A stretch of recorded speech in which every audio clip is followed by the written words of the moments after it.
If I go to the wall, are you coming with me? Damn right, Shorzy. Damn right, you fucking will. God damn it. Well, that fixes the memory leak. Now my shit's clear. That's nice. Good job, us. Part 2. Let's go. Howdy. We're finishing some shit. I'm like 10 hours deep in some drama slop. You're sticking with me, apparently, I guess. My MIDI controller doesn't work. For some fucking reason. Probably like me being a terrible person. I've been streaming for 10 hours.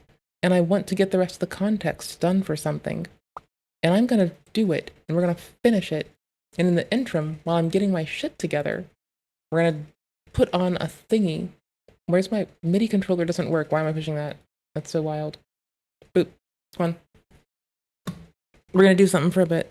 I will put this in my watch later if it's not. I don't care. There we go. We're gonna suss through it. I can see your messages. Yes. Hi. I was telling you what we were doing. Hello. How are you? I was happily streaming for 8 hours before, so I'm quickly running down something because I've been reacting to a 3-minute video or 3-hour video that's already in its own reacting to a 12-minute. Sorry, a man spent 3 hours reacting to a 20-minute video. I spent 8 hours trying to cover his fucking 3-hour video. We're gonna fucking finish. Then I'm gonna edit this together. Pop it on one VOD. My favorite game is any game that's a Dark Souls like. I like Dark Souls and Sekiro. I like good games with good combat games with no difficulty sliders. Good games. The good kind of game. Not like bad games with difficulty sliders that are made for games journalists. Holy shit. So I had a memory leak. I called it when it happened. I knew it was gonna happen. Thought it would last longer. Didn't really know. We're gonna finish watching this. We want our fucking content. We want our context. And I'm going to get the rest of this. We're doing this and we're going when I'm done. But I'm getting this first. Videos, I have a busted ass archive of a file. And we're going to finish it. We're going to finish. And I happen to have the next fragments that we didn't get to watch. I'm from the States. You shouldn't tell people on the internet where you're from. It's dangerous. Don't do it. So don't even do that to people. Like, you don't tell people that. I told you as much as I'm willing to tell you. You as a person, love yourself. Don't tell people that. Okay? Cool beans. We were, what, an hour and 50 in? Sorry, we were almost halfway through. Holy poop. My MIDI controller doesn't work, and it's so wild having to get used to this. I have to use my mouse. It's good we only were going to watch the rest of this because I really wanted to get the whole context of this man's VOD because he deleted his stream. But I figured there's relevant context in it. Is created by the person. And, like, you see how, like, the way the report's structured in when an officer writes the report, it says, report was filed from. There, back where we were. Hour 50. Okay. More than 90% of sexual assault victims on college campuses do not report the assault. That's pretty crazy. I mean, I got my fucking desire to get to the bottom of things, patience, and tact from my mother, so valid, and I get it. Valid as fuck. I had to pull my mic up earlier, because I am like, I have been cleaning, like, so much today. Oh, my MIDI controller doesn't work, so I can't just push it. Here's my cleaning bucket. I'm still covered in bleach and vinegar. I got up a little bit ago to take a break, and I realized this VOD got taken down, and then I did it. I'm not adding anyone on Discord. I don't need anything from anyone. I don't need to see anyone's work. I make my own stuff. If you want to show your own work, make your own stream. I will watch it and see your cool work. Rape is the most underreported crime. The prevalence of false reporting is between 2 and 10%. We were a little further because I already went through sunshine laws, how they are relevant to this, what kind of data would be presented inside of what kind of data might be included in certain reports, and we know what our next bit of homework is. Now I've got to slam 2 VODs together, and it's going to definitely be at least 10 hours of content. It relies upon from my victim statement, because once again, I was robbed, right? My victim statement report was actually taken by a bike cop. Now it's taken in first person. Your victim statement was taken by a bike cop? Compressed. There we go. Might I be a don't little think latency pill. that that's true. I think you filed the report on online report. No, we were further. Report. Let's finish this video. We'll hear this. You got it. Because there's nobody at this person. Every we weren't. interaction. Should it be the bike cop's IP from their device? We were here. No, because it says the name of the thing is. You can who is the IP address, and if that's accurate and up to date from 2012, that IP address is in Colorado, so we don't know for sure. It could be it could be a fucking thin device or an edge device that officers or this person used. It could be that one of them uses a VPN. I don't know. Who is the goddamn address next time? Do some fucking intelligence gathering. Online report. The other one is a case report. So this one is called, here, it says it at the top here. See, it says case report there, the name of the file, when I got it from the FOIA. This one says online report. It was filed over the internet. It was not filed in person. Thank you. Good. If it was filed by the cop, Context. it would say case report. It would be a field report. See, that's what a field report looks like. See, I'm not positive that that's the case. I do know it was signed off by a person on ingest that it states, but I'm not sure if that means they read it digitally or it was filed on another means. That would be me being presumptuous. I don't fucking know. I know what I know. I know what I don't know. I don't know everything I don't know, but I know some shit that I don't know, and I know a lot of shit that I know is based in substanceless right now, so Like whatever. field report, online report, Aegis summary. No you. Okay. The way we'd address this is going to look through more public records and finding a parallel thing that is labeled or not differently, and then trying to find an outlier, one that is labeled or is not labeled in a similar or differentiating way. We'd want to do that. We're not doing it right now. With police is going to go into the record. It's Florida. Otherwise, it didn't happen. That's why all of our court cases are televised, because we believe in transparency and openness in Florida. I like it. It's great. And that transparency and openness shows that I got nothing on my record. Beyond that, and probably the craziest thing that needs to be talked about here is this crazy what if with the Can you call someone to verify it wasn't a bike cop uploading it online? If it was a bike cop Yes.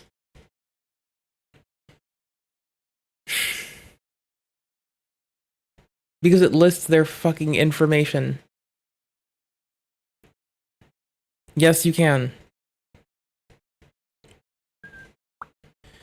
Yes, you fucking can, because the filing lists their information.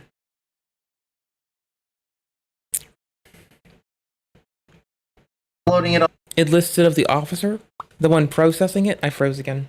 The officer, the one processing it. Thank you very much for the raid. Yo, guess what I found? I found some lost ass media. How are you doing? How is your day? This got deleted off of fucking Alex Novell's channel. I happened to download it before that, so I'm watching it. I had to restart the stream. I was 8 hours deep. We're finishing this. I took 8 hours to react to 1 hour and 50 minutes of fucking content. This man takes 3 hours and 30 minutes to react to a 28-minute video. I feel like Big Shit King right now. online. I'm pretty sure What's it up? would say that it was a field report. It was still a field report uploaded by the officer. An online report is created by the person Hold on. uploading it on. craziest thing that needs to be talked about here is this crazy what if with I just missed the context. Can I you need call that. someone to verify it wasn't a bike cop uploading it online? If it was a bike cop uploading it online, I'm pretty sure it would say that it was a field report. I saw 2020 something. Hold on. Where did I see it? Don't bother these people. If you talk to them, I'm going to consider it touching the poo. I did tell Legal Mindset to play games with me. It was still a field report Don't touch the poo. uploaded by the I'm getting the feeling that everyone is a Sonichu medallion. Everyone is a Sonichu medallion. officer. An online report is created by the person. And like, do you see how like Okay. Oh, at 22. Okay, 22. So it was at 8:28. Gotcha. the way the 2,028 minutes. report's structured in Hold up. when an officer I writes have the to moderate report, kick again. it says at 28 hours, Officer Bustamante, was dispatched to Central Boulevard to reference found property where I met this person who stated the following. versus this police report says at 8:22 p.m. I found my car in the exact same spot as I last left it. I entered the car. Got it. Like, you should make a video response. This is my response, dog. This is my response. But you deleted it, so it's not anymore. I had to get it myself. The last I checked, you deleted it. And I've been like deep in context basket. And it is fuck it, y'all. I have too many tabs. My MIDI controller's busted. Can I fix this? Can I fix this while I make you laugh is the question. Because I'm pretty sure I can fix it and make you laugh at the same time. That would be bananas. I think I can do that. Bro, I can do that. That's what's up. I want to do both of those things. So it got yanked off of here. I still have a copy. Not the whole of it. But we're going to live. Anywho's. I've been digging a lot. I don't have to. I just choose to. I feel like it. I chose to. The part that blows me away is Alex Novell's video got seen by 75,000 people on a 30,000. I'm not a viewer count, Andy. But we're going to like laugh at some shit real quick. So Alex Novell's video got 75,000 people to watch it. Legal Mindset's got about 76,000 to watch it. Alex Novell's channel is 30,000 people. Legal Mindset's channel is 300,000. Why the fuck would you take some, like, if it's all bullshit, why would you take some, like, shit like that, platform it on your bigger ass platform for, like, double the people to see already? And now it's gonna be, like, what, up to a hell of a lot more than double if all 300,000 of those see it. And now they know what the fuck is up, and they've got like spotty information that was addressed quite hastily in some cases. And like, for instance, the word like traffic being misinterpreted, the kind was referenced as a traffic offense, and what we're getting is some other bullshit.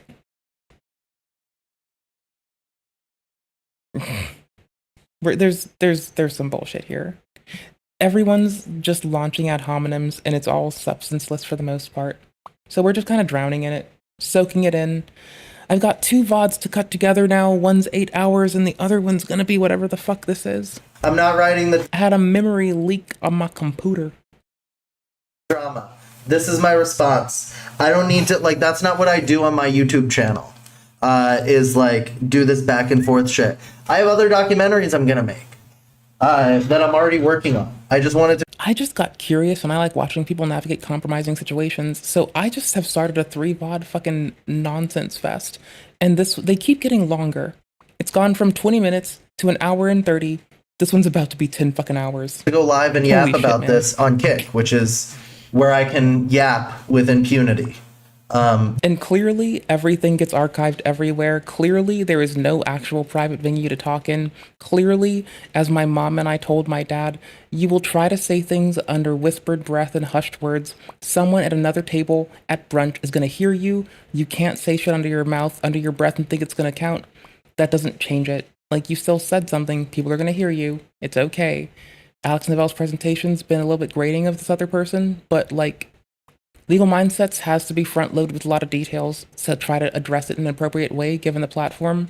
Else he'll likely do the thing that Carl just did when Billy Mitchell came down on his ass and have like a video that is bullshit in the front and not addressing the allegation till the end, which wouldn't work very well if we've seen that appropriately. So I can see why a man would think it's the right choice. But then it's like, the ad hominems don't really do much. And like, holy shit, my dudes. 1 second. There's one last little context biscuit I have to give you. It's a little Triscuit. It's a little context biscuit Triscuit. Every time that they say Gish Gallop, what they mean to say is Mott and Bailey. A Gish Gallop can or cannot require like nonsense words or bullshit and lies, but it doesn't have to. But a Mott and Bailey, I think it's a better analogy for this. There's a substantial thing people are saying on every bit of this. And then there's ad hominem shit and other bullshit. And when you siege this, what happens is the people in the periphery get raised with fucking weaponry and shit. And the ones in the tower get to stay safe. So you hold that core value, I guess, and you toss like a bullshit fest at other things. And when people start to challenge the bullshit, you say it's the core thing. It's a Mott and Bailey. It's Mott and Bailey's season in the USA. It's not a Gish Gallop. It's a hyperbolic equivalency fallacy. But it ain't a goddamn Gish Gallop. It's a fucking Mott and Bailey. Because there's nobody watching. It's like a little more chill. A little more chill vibes. How many people we got watching? Let's see. We got 68 people watching, exactly. It's chill. Bro, we had 72 viewers. Nobody. Do you think no one will hear this? I mean, I'm gonna give you an ear, and so far, I'm just quite blasé with everyone. Y'all, there's one little bit of context I'm gonna slam back at us since we're back at the start, kind of. Like, there is one thing that really well encapsulates how I feel here. Like, there's one thing that it is a Wendigoon VOD. It is actually perfect for this. You can't tell me I'm wrong.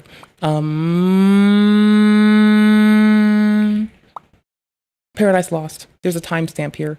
There's a perfect timestamp. It's perfect and it makes sense and it brings it all together.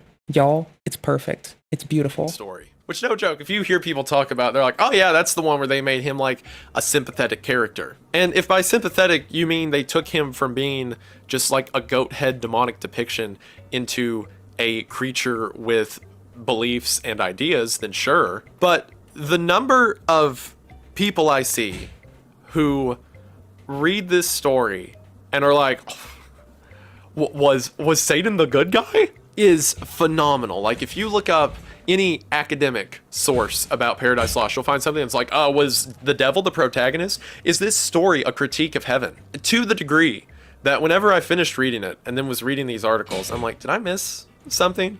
And I go back and I took a break from cleaning to go get context, and the VOD I wanted to watch was deleted, so I happened to have an archive.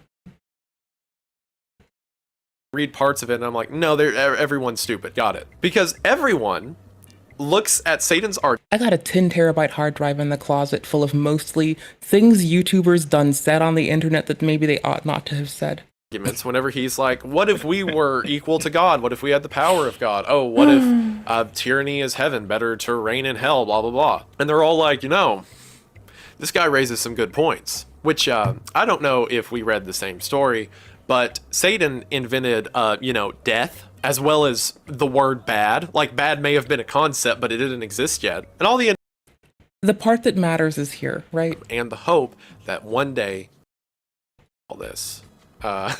Again, it's not like, obviously, I believe to be 100% true or accurate, but it doesn't have to be. There are nuggets of beauty and truth that can be found almost anywhere. There are nuggets of beauty and truth that can be found literally almost anywhere. Bro's right. Bro is prolific throughout the ages. This is a fucking 2-year-old Wendigoon VOD being used to draw a fucking relevant parallel to the daytimes. Bro is accurate. You want to see this? I'm gonna watch The King in Yellow after this fucking stream when I get all this shit, like, because I am currently being lost media. And that's fine. I don't mind that. I restarted the stream after a memory leak to be lost media. Fuck it. I don't give a shit. However, that said, I'm gonna watch Wendigoon's King in Yellow video as soon as this is over. I'm gonna curl up on the couch, play fucking Mortal Shell, and fucking do that. I'm gonna have a good fucking time. It's gonna be great. I'm gonna do it on Windows on my Steam Deck because I have it for the PNP. I usually have it for desktop mode. In place of desktop mode, I just go to Windows. And if I'm gaming, I'm usually on Linux. But you know why I'm gonna do it? Picture in picture on it is way better. I have to do less configuration. So I'm gonna put picture in picture up on it, sit back, legs up over the back of the couch, sip on some cranberry juice, and watch Wendigoon tell me about some cryptid shit that I fucking love. We'll hear this. So fucking you good. gotta defend your credibility. He's using his pedo army to attack you. Dog, I don't... That's the thing, is like, I don't care, Marco. I don't, like... You should catfish him and make a video. See, that got me too. Catfish him and make a video about it. No, it's like, the whole thing is like... I don't think I think, like, if I go live... If I go make a video on my YouTube channel, and I'm like... Oh, guys, like, please, like, I am credible. Here's all the ways that I can prove to you guys that I'm credible. Doesn't it seem like I'm just fucking, like, malding too? Like, I'm begging. Like, I don't need to beg you guys to believe me. Like, you know what I mean? Like, I don't need to beg anyone to believe the very... Well, like, we're not done yet. We've only been live 2 hours. I gotta go through like the VODs of his that he's deleted. Same. I have to do that for you too, though. So what we say of others is oftentimes true of ourselves. So if you want the rest of this, for some reason there's this bitch with timestamps over the last 8 hours. And I might be one of the few copies of this. So you get to fucking suffer with me until I am done repairing the broken mess that is still remaining of this fragmented VOD that I'm watching. I don't know. Oh my gosh. So I'm having so much fun using like local AI to do stuff. This one's gonna still be at a point where like I'm having such fun. Anywho's, back to it so we get through this. Let's go. Because like I'm not running around deleting my videos and cutting parts out of the movie. I'm willing to admit, even when I made a mistake, that I put the date of the call wrong. But I don't think the date has anything to. I don't think the date that I did that call has anything to do with the call, the content of the call. I mean, so he's saying that it was from a time where he's trying to use it. Does if you follow his reasoning though. Itself. Like I still think it's substanceless. And they're just attacking each other right now. So there's that. But yeah, like I don't think it's my job to like be like, you guys please believe me, please legal wants to call me a liar, you guys please. Oh, I don't want to be called a liar. Oh my god. Like it's okay. It's okay. Actually, every single person who Okay, I linked the old VOD in the current YouTube one. Any further timestamps I'll put in. Luckily for me, this doesn't have to be linked with a fucking timestamp because I've been watching the one thing for, I mean, I had a lot of fucking other context earlier. I don't think I have to do as much now. Like who gets exposed, calls me out for this same type of stuff. They say you fucked over Alan Dershowitz. They say what you most often identify in others and most readily levy against them is most often something you are used to through environment or habituation of your own. You are we'll go into all that. Let's finish this video. His cell phone. So let's get into this crazy scenario because this is absolutely the most nuts thing and it needs to be completely debunked because it's ridiculous. He jumps in and says, but what if the cell phone had photos? His allegation is I took this cell BTW, what happened with the Party documentary? It's on hold because I got a cease and desist from Party and I don't want to get sued. And also just it would have like completely messed up the like flow of this film. It just didn't fit in there. It would have been an extra hour and a half longer just about the Party stuff. And it's just like people are already like, this wasn't focused enough on Johnny. Imagine if I went into Party too. It's like too much. So someday. My MIDI controller is not never, detecting it all. Also, shit. For legal reasons. Valid. And somehow filed a police report to have it stolen or otherwise hide it, only for it to be found 4 days later. It makes no sense whatsoever. There is the same what if evidence. There's the same what if evidence to say what if Alex Novell did 9/11? What if legal? What if I did, bro? America deserved vegans. Bro. No, you deserved me, not vegan teacher. She's a fucking bitch and fuck her. I did, bro. What about it? What you gonna do then? I don't know. Probably nothing. Also, wonder why you fucking used Saudi Arabia as a scapegoat. That's what I'd probably do, is wonder why you did that, if that were the case. You're in Thailand. If I did 9/11, like... I mean, that was when he was still in the States. He was in the States in 2012, so... I mean, I was in kindergarten at the time, but, like, I still could have done it. You don't know. Legal is the... Yo, we were reading case document. We were reading fucking filings by the fucking police and shit, and courts on stream again. Zodiac killer, right? What, you know, these things have the same level of proof. That is an insane what if. No, I mean, it would be like that. It would be like if someone found a backpack with my cell phone and documents at 9/11 or at a shed across the street from 9/11, and they'd be like, "What was your backpack and documents doing here? You're a kindergartner in Florida." I was busy trying to okay, so I didn't want to go to school that day for a multitude of reasons.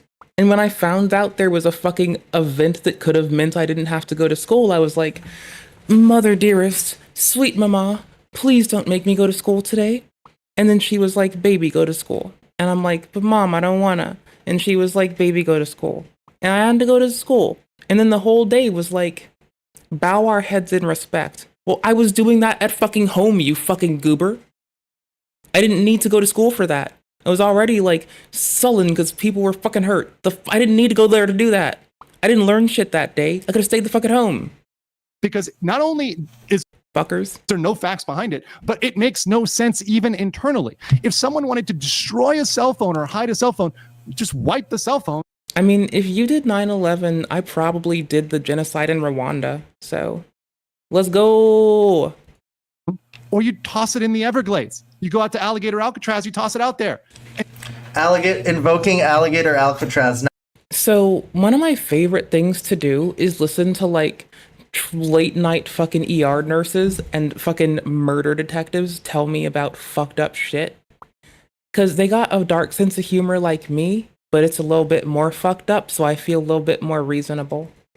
If you ever feel like you're a little bit too far for the rest of society, go listen to people who deal with people who are actively dying and talk to them about shit. And then they'll make you feel like you're not the fucking wild one. Not political. Apolitical, by the way. I like covering policy, but I also like ragging on partisanship. Like, I've had such a fun time telling left people they can't tell right people they don't have a voice, and telling right people they can't tell left people they can't have a voice, and telling off Mr. Trump and Mr. Biden for calling GOP voters stupid. I'm going to continue to do this. It's fun for me. I think it's the right thing to do. And fuck everyone who tries to like shit on people like that. I don't know, man. Apolitical loves I love policy. I like farmers getting more money. I like better roads for people. I'm willing to put the work in. I love canvassing and doing hard fucking work, writing my representatives, being a pedantic bitch in their inbox. It's so fucking nice. alligator Alcatraz. And no one would ever find it. It doesn't even make sense within the story for someone trying to quote unquote hide a cell phone. But the reality, Best part of my life is voting split ballot. Little bit of red, little bit of green, little bit of fucking blue. Fuck it, let's go. If you put some pirate candidate members up there that do well, I'll put it in for them too, but they gotta qualify for the job like everybody else. Look, I didn't say that you were trying to hide the cell phone. I said I don't know how the phone ended up in some random person's shed. Mm-hmm. And I said I don't know why you didn't report. I don't know why you didn't report the phone and backpack missing. If you reported See, the thing is that he directly says it was a work phone, and my stipulation is possibly got wiped by work. Like, you'd expect good asset management for a law firm that is dealing with cases. And memory serves, it was his work phone for like law shit and documents from court. So yeah, Florida would have those in the public record anyway. So I mean, I guess like the loss of it in Florida is less weird than the loss of it other places. But like, damn, this just means the content for Lily Trino is gonna be bananas. That whole shit's gonna be in the open. Let's go. Fucking spare change. Let's see. Parking pass, some pass, car charger, loose change, CD collection, chewing gum, and a prescription for allergy medicine. Mucolask. Sounds nasty. But you forgot Sounds viscous. to mention your phone and your backpack. That is the part that's weird to me. That you're not addressing here. We're 22 minutes in. is Like, that I've heard of Musalax. I've heard of so many Maybe I've heard of that. I don't know. That one, I don't recall that. I do not recall. If only Bill Clinton said, I do not recall having sex with that woman, he could have kept his job. But genuinely, with Mr. Trump's headway, just imagine if Mr. Clinton comes back, plays the saxophone while admitting to fucking a woman in the Oval Office. Wouldn't that be funny for content? Wouldn't that be amazing if Mr. fucking Clinton came back to admit that he fucked a woman in the Oval Office, to then play a saxophone instead of a ukulele to be like the toxic impeachment train? It's a whole fucking series of some truthful accusations. It's the toxic blowjob train. The fucking shit would be bananas. the backpack I need it for content. that was taken I don't need it for democracy. I need it for content. from my car and the cell phone were actually my work cell phone, which was extremely limited and locked down. I couldn't do anything with that phone. It was a brick. It was only for my long distance meetings when I would have to. And why wouldn't you report a work phone? I mean, do you really want to pay for that? Drive the cities far across the way. And Wouldn't you have to I remember when my dad got his fucking Are my levels dicked up? No, I'm just dicked up in the head. Anywho's, I remember when my dad got his car broken into and his fucking radio got stolen. He was bitchy for ages. Poor dude. He just wanted to listen to Earth, Wind, and Fire. What a sad old man. He was so sad. He wanted to listen to Kenny fucking G and Earth, Wind, and Fire. It's all he wanted to fucking do. And old Tupac tapes, I guess. I don't fucking know. Poor dude. He deserves better than that. Report the work phone missing too? I mean, are you saying Luckily, people have only broken into my house. They haven't tried to steal shit. that So that's your been nice. employer filed a police report about the missing phone as well? If they took one of my stuffed animals, I'd have to fucking declare generational fucking warfare against their family. Like, So, at least they haven't done that yet. I don't understand. You're saying you didn't mention the phone in the police report because it's your work phone. He's gonna get there. I believe in him. We've been watching this man for 2 hours and 2 minutes. And he's 22 minutes and 48 seconds into a 28-minute fucking react. Or of a video he's reacting to, rather. Legal Mindset is the only one who can make a tight and cogent VOD of the three of us. That is fucking pathetic. And this man calls himself based in Red Pilled. I'm gonna just be honest. I think he's doing that bridging thing where he's trying to make actual, like, legit. I have, like, my thoughts on this bullshit. I think he's trying to make scaffolding and, like, make it appropriate for people to, like, ratchet down shit. One of the first things you learn But that's in a good just some teacher education headcanon. program is to always start where the student is at. So if a kid comes into my science class and says, climate change is a Chinese hoax, and I respond, no, climate change is the greatest existential threat our species has ever faced, and the idea that it's a Chinese hoax is racist corporate propaganda. That's very unlikely to change the kid's mind, especially if they come from an environment where that belief is normal and they just met me. So all I'm likely to do is alienate that kid and make it harder for them to ever learn or grow. In fact, I'm likely backing them into a corner where they will identify with their misconception more strongly because now I've made it an identity issue. Me Sorry, I had to do the Casey-tron dash real quick. versus you. I'm hurting them in my righteousness. So as an educator, I do something called scaffolding, where I create steps that support the kid in getting from where they're at to reality. And the first step that I would likely lay out for a kid in that situation might sound, on its own, like a very poor or incomplete understanding of climate change. Like I might say, yeah, a lot of people get really emotional about climate change, and there is more consistency in climates than most people think. Both those statements are true, and I know that the kid will hear them through their lens and interpret my words as more aligned with their statement than I actually am. But I'm creating the first layer of a scaffold where the I'm not being a lazy reactor. I curated this for your butts. It's just very on point. kid can hopefully take a step back from the emphasis on racist denial and maybe look at the facts that it's an emotional topic and the climate stability over time can be measured and considered. Different ways. Public, stick, or intersection. Creating a scaffold. God damn it. Dominate people to the feminist guys who've turned their critiques of patriarchy on themselves as crippling self-hatred and self-dehumanization, which creates equally massive blocks to meaningful growth. Perhaps foolishly, a lot of us who focus on masculinity's work, including myself, want to help all these guys. And one-on-one, I feel like I'm pretty competent at it most days. I'm good at identifying where guys are at, and I'm deeply non-judgmental and loving, which I think a lot more guys need than many of us think. But in popular education... He right, though. I'll be non-judgmental and loving of everyone. Equally. Just don't do weird shit. I'll talk to you about it. You'll have to deal with me being grating and very tactful and taciturn with how I unravel it. Like these videos, it gets super tricky. Because just like how my statement creating a scaffold for someone with serious misconceptions about climate change would sound problematically uninformed or incomplete out of context, many of the things that would actually create effective pathways towards healing for guys in the red pill community sound problematically uninformed or incomplete from a more holistic or intersectional analysis. So in the public-facing work, conscientious content creators focusing on masculinity's work face this bizarre devil's bargain. I feel like I can either be an ally or look like an ally.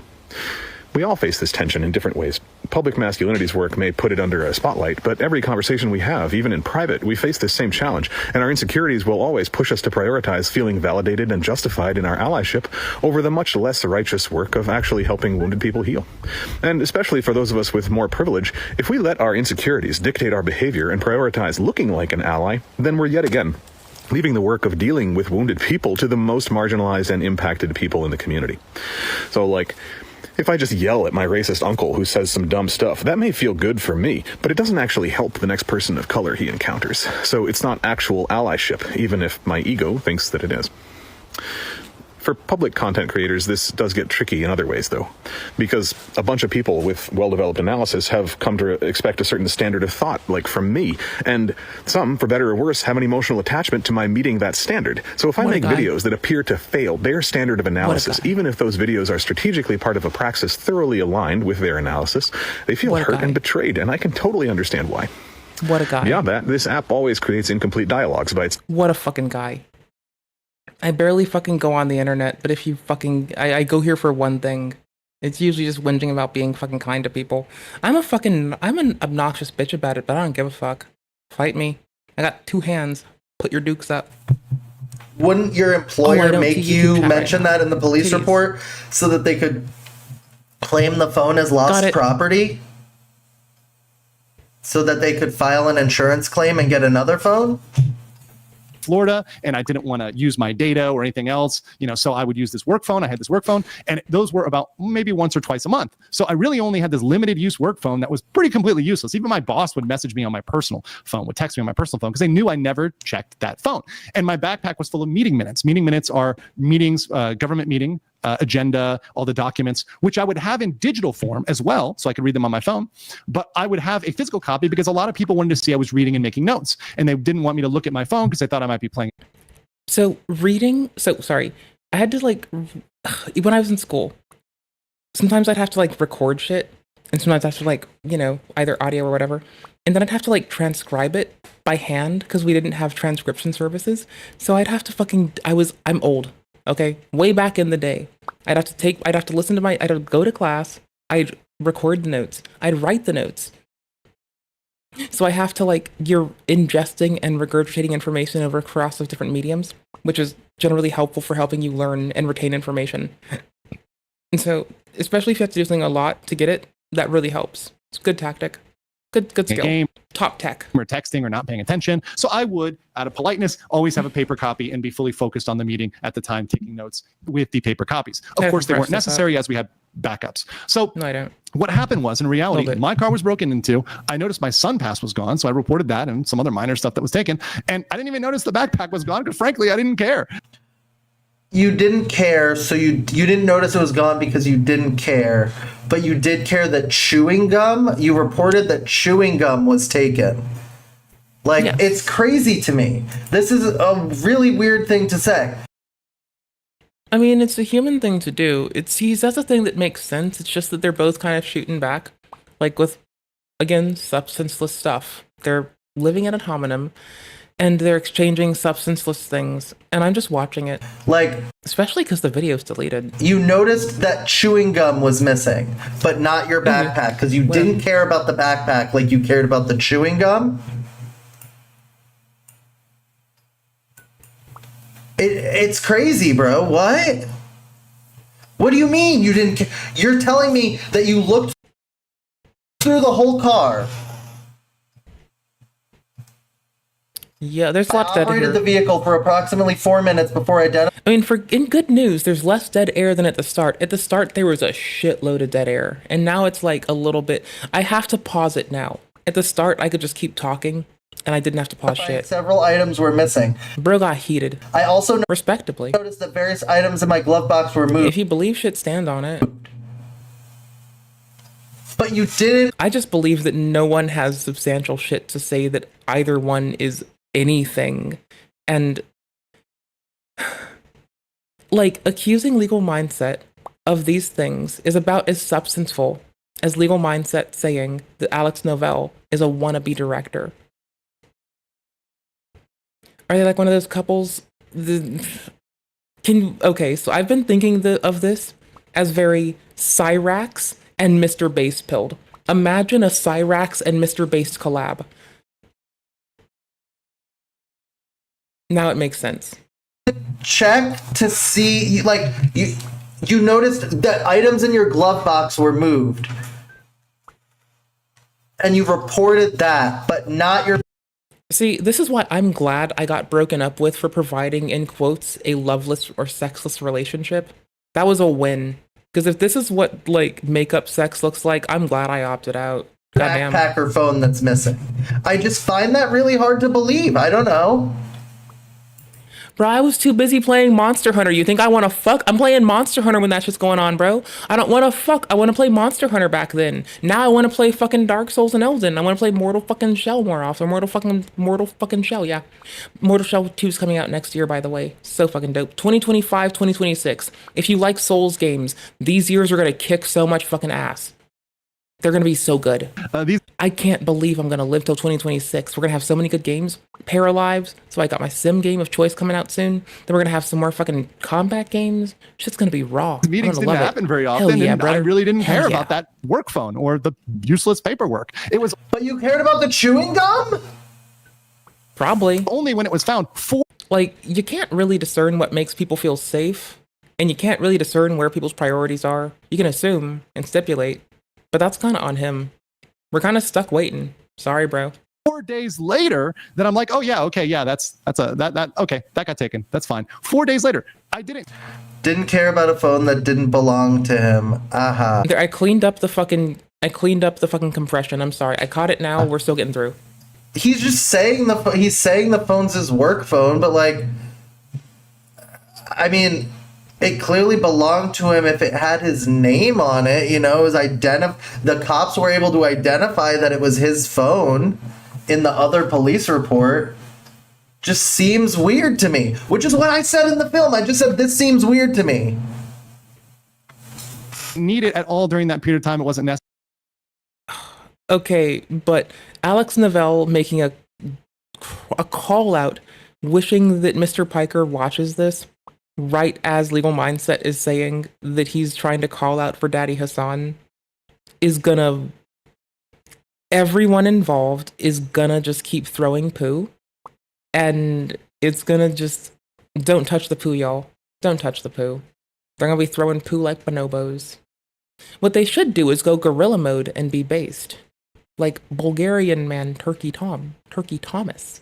Turkish Thompson. It wasn't anything that was important. So that what if is absolutely the biggest ridiculousness of all. And it's part of Novell's razor, what we call Novell's razor, where he takes W handwriting, bro. this thing where I am the victim. I'm the person. It is. I'm the victim. And changes into me being some 5-star criminal, which is absolutely insane. And it's insane because, well, there's no proof. Did he really just make a GTA 6 reference to get some ordinary gamers on his side? Not only was he not able to prove anything, but... Well, if he's going to call out Alex for trying to get Hassan to look at it, I'm going to see the instant fucking GTA reference trying to get fucking some ordinary gamers to look at it. I'm going to call a spade. God damn it. At the end of the day... I'm being hyperbolic, god damn it. I've cleared yeehaw, god damn it. Global entry background check. I've cleared multiple visa background checks, and I'm still licensed in active. You know who else cleared global entry background check? Do you know who else was able... If you literally say your mother, that would be funny as fuck. To leave the country? Hassan Piker. Let me tell you a little... story, chat. Oh yeah, Roman Polanski. Let me tell you a story about a Polish friend. Another Polish person. Another Polak. Another... See, I feel weird saying it. I know a lot of Polish folks, and I'm kind of like... I've been like taken into the family of a lot of folk and Polish families and a lot of Italian families, and I've learned to make a lot of lovely shit in the kitchen. Fucking Polish guy who did a little bit of fucking bad stuff. I mean, so we really don't have enough substanceful shit on the phone. It's like there's breaks in we're taking in a lot of data, but it's not like all valid information. Remember, we're getting hit with that Mott and Bailey. So there's going to be a lot of words here, but not all of it's going to be like actually, some of it is going to be the little Bailey, right? Little castle. And some is going to be the Mott. And if you get caught up in here, a Mott and Bailey fallacy, named after a Mott and Bailey, is a form of argument and an informal fallacy where an arguer conflates two positions that share similarities, my dudes. One modest and easy to defend, the Mott, and the much more controversial and harder to defend, the Bailey. The arguer advances controversial points, but when challenged, insists that only the more modest positions being advanced. Upon retreating to the Mott, the arguer may claim that the Bailey has not been refuted because the critic refused to attack the Mott. And the critic is unreasonable by equating an attack on the Mott with an attack on the Bailey. Y'all, you want to see some cute castles real fast? Let's look at castles for a moment. Hold on. Like, the literal castle ones, though, they go way harder. Here's one. Another example. More. Fuck you! You! They took away my favorite photos. These bitches. These indignant shit-sulking bitches. How the fuck dare they take that shit away from me? Those motherfuckers, you egregious fucking cockbag ass fuck little motherfucker bastards. How dare you? You argue in your goddamn wiki fucking discussion, but you won't have the fucking couth and compunction to let me have a goddamn castle picture? Go fuck yourself. Eat shit.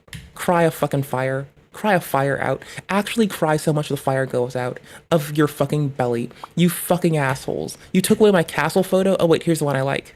Never mind. I retract my statement. The one I want's back. See, you can get inflamed over gum or a castle. You might just be in a mood. You might genuinely have a priority that isn't in line with what people think your priority should be. Life happens. But I also found my castle. I also called people shit-skulking motherfuckers. Valid. If they took my castle, I'd stand by it. No, I have my castle, I'm happy. Bitches love cannons. And what can you put in a castle if not cannons? Exactly. I mean, the Geth build better ships. They don't put windows on it. Look at this big-ass window-looking thing. You know why this is knocked down? Probably got a fucking little thing through the window. A little fucking fiery arrow caught 2 people on fire because back in those days, they thought that they needed to, like, be more rotund to show their fucking authority over others. They probably got done like the fucking instant spontaneous combustion cigarette people. It's wild. Murder holes. I like calling, when I put my hair in a ponytail, I like calling it a murder pony. Good old murder pony. Because you know you're about to do work when your hair's in a murder pony. That's how you gotta live. Put it in a murder pony or a bun. Then you go do your dirt. You don't talk about dirt. You just do the dirt. Okay, castle break is over. Back to Novell's deleted video. Let's go! Anybody know about Roman Polanski? It's not the whole video. We only have 3 hours of it. I'm pretty sure I was downloading it while it got deleted. Or hidden, one of the two. I got what I could. Fight me. And besides, you know, I know the true secret. There we go. If you want to be an archive channel, it almost looks dark. All you have to do is first, if you make it only talking about Twitter, don't deviate from that, and show the obvious support that everyone has for non-binary people in a fucking performative way, and blow up on motherfuckers at the same time. I'm so done. The audio is slightly delayed. Talk about the allegations! I learned things. Talk! And when you're told to meet yourself a nice autistic woman, you probably do it. You probably listen. That's a sorting thing. But it is certainly not easier. We face those same problems here. And a lot of times, the same problems, for example, with dating. Women are not just going to submit to you if you're trash, if you don't have your shit together. That's I've dated trash goblin dudes before. It's not just because the women are beautiful, not just because the food is delicious, but it's because you can escape this. Attractive women would never consider you because you are a foreigner. And you just have to accept that if you're going to spend time here in Asia. You just have to accept that, hey, there's going to be a girl out there. You're going to meet her. You're going to approach her. Maybe you see her at a bar. You go talk to her. And she's just not interested. It's probably because you're not from there. I mean, he has a whole different channel. If you want things that might be archived, hit me up. About this is why I'm watching. I don't give a fuck about Keemstar's audio levels. I don't give a fuck about Keemstar's audio levels. 1976. My audio levels are probably way too fucking high. Blah. Polanski was arrested and charged with drugging and raping a 13-year-old girl. As a result of a plea bargain, he pled guilty to a lesser offense of unlawful. Why don't you bring up fucking Night Guard, who, like, shipped a girl in a fucking box across the fucking British Channel? Talk about him. He's a lower hanging fruit. Awful He's sex with weirder. a minor. And He tried to literally use their blood to make himself feel younger. He did weird genetic research to try to do shit. He actually did the meme. He's actually the meme. It's disgusting. 1978, he learned that the judge planned to reject his plea deal and impose a prison term instead of probation. He fled to Paris. An Interpol red notice was issued for his arrest, and he Like, lower hanging fruit. Fashion man, got 11 years in prison. Long litany of stuff he's been doing. If memory serves, he had an MLM mixed with a cult. MLM's money flows up the pyramid. Cult's sex flows up the pyramid. This man extracted blood from children and made research papers get published in an attempt to abate aging. This man literally is the meme. Like, this man is the actual fucking meme. He is every fucking meme that you have always made, but he is the actual fucking meme. Like, motherfuckers joke about this, but this man's the meme. He's why the meme exists. Nobody knows this man's name. This man is such the meme. He's a motherfucking... It's cartoonishly villainous. He's the meme. he rarely leaves France.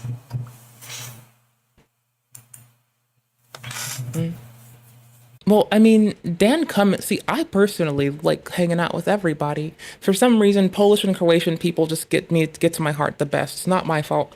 I don't mean to be prejudiced. I just think I just have had a lot of time with a lot of really fun, like, Croatian and Polish families, and I just enjoy them. So fuck off. Anywho's personal experience, eat my asshole. I don't know, but Dan Cummins likes to say that Polish people are subhuman, but he's got good delivery and is a comedian, and he does it relentlessly. And then he just reminds people that it's because his wife is Polish and that he likes to keep her on her toes.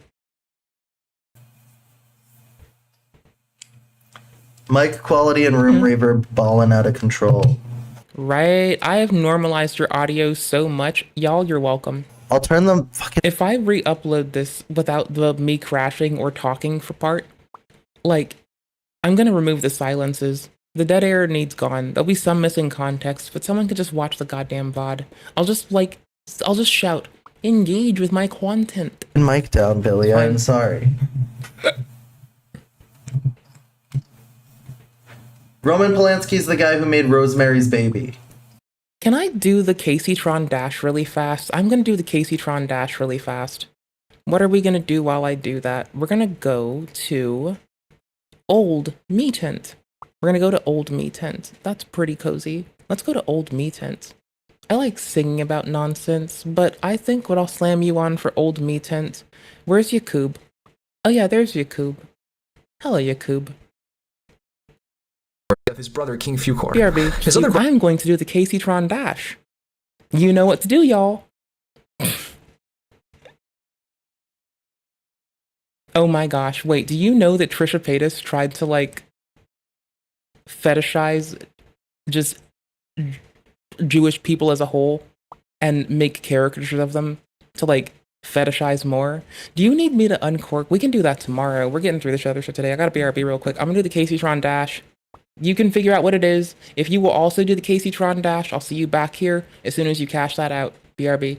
brother Amo I won't be gone long, so you better hurry the fuck up. loved and married a woman from the surface, and due to this was exiled to the surface, which is a serious punishment, as remaining in the hollow earth allows the Shiuk to remain practically immortal, whereas banishment to the surface will result in an eventual death from aging, as all humans eventually face. The Shiuk are not the only alien race in the hollow earth, however, as there is another alien people within the hollow earth known as the Sinine. The Sinine, like the Shiuk, are humanoids with large heads. However, their heads are coned. The Sinine are led by one King Lamsa, who has a daughter named Princess Lucina. He also has a son named Lamsa and Lucina. Prince Atif. There's also a third race living within the Lamsa, Lucina, and Atif. No, I fucked up. Earth known as the There's Lucina and Atif, and who the fuck is the other Samin, dude? who are grotesquely fat, human-elephant hybrid creatures that are created from grafting the evil from the Sanin. And due to this relationship, the Sanin people are responsible for quelling and policing the Samin, as they are a very violent species.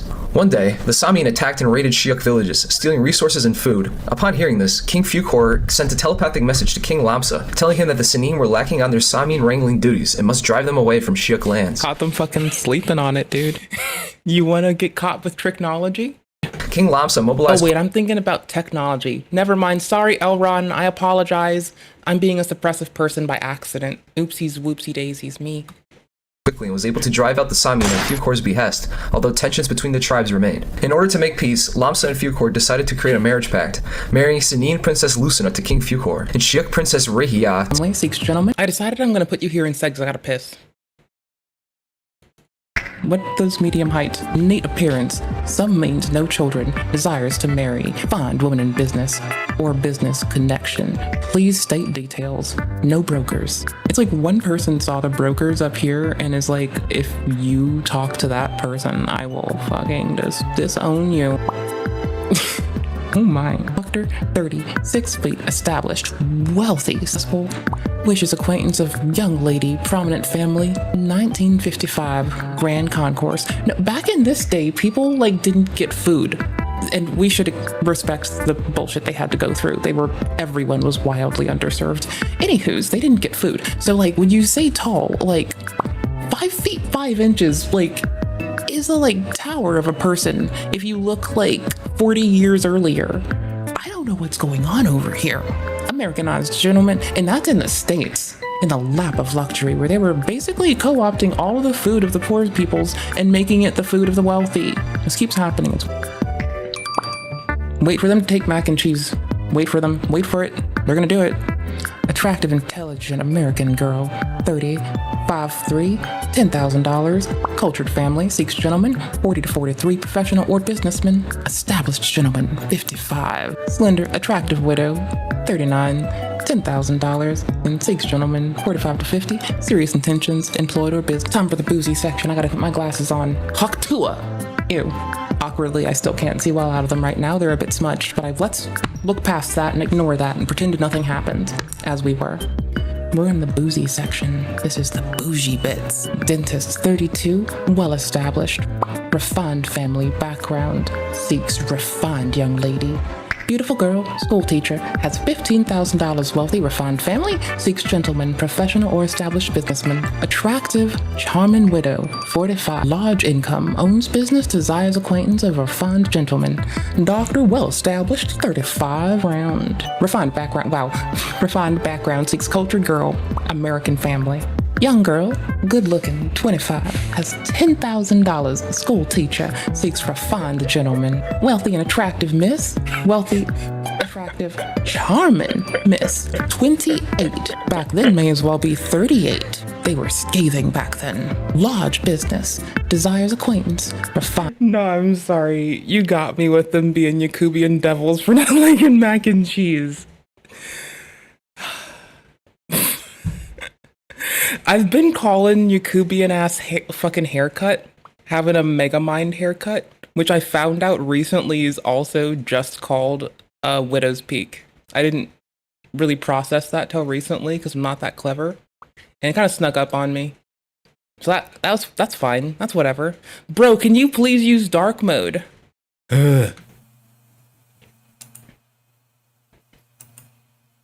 Like,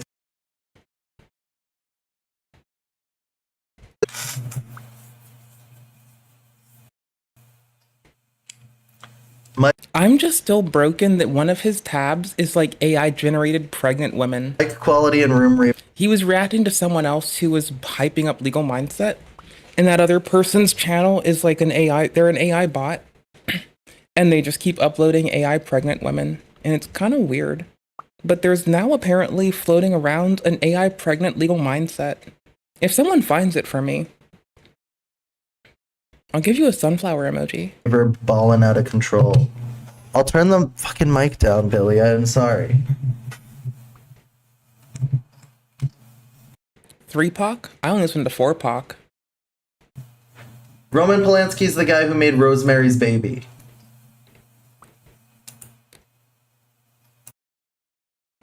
Okay, maybe I'm glad that I'm really bad at my pause game. Ugh. Yikes. I was shocked Roman by it too Polanski's much. the guy who made Rosemary's Baby. It's like way too shocking. It fucks you up. Right? It just like you see it and it like it fucks like you up. your excuse is, well, I thought I pushed pause. That's how much it fucks you up. I thought I pushed pause and I'm like, holy shit. Well, I'm glad I didn't. They let I'd rather pause with this man's mouth open agape. me in, leave the country and come in and out as I please. Okay. I do pause people with them gaping a lot, though. I always pause people with their fucking mouths open. Like, look at me, I got duck face over here, and like happy says happy over here. What the fuck, man? Hey, bro. Have good standing with the Florida bar. None of these things would be true. Shit. If I actually inadvertently, I paused a man on duck face, and I think I accidentally brought duck face back. Gross. Let's I go. had a speckle of a criminal record, everything's where even this was a shade of true, right? It's I'm gonna agree. Can we listen to 3POC instead? completely Nate, stop spamming, bro. and Nate's utterly right. untrue. So How what the real dare you challenge Nate's authority? Nate is first off based, second off reasonable, and third trying to save both of us. story is here is what Meme Copium says in this response to Alex. He says, so you got to So you got this called 9 days before the first screening of the film. So I already told you guys that I meant to put 03 instead of 06. It's just a mistake. You said that. I have Yes. that documented. He said I was a human trafficker, and he said I Oh, I know. We're both streamers. We have to reiterate shit. I get that. But, like, I'm still Committed- going to complain. essay on a 10-year-old in March with no evidence, nothing else, just pure defamation, pure hanging out with Somali and committing defamation, as Somali's Discord does, which he is still in. And have been a part of the Johnny Somali Discord where they're exposing fake evidence for smear campaigns. Sorry. I can see you being in a strange ass place if you have a reason to be there that isn't like normalizing the engagement that is otherwise going on there and contributing to it, right?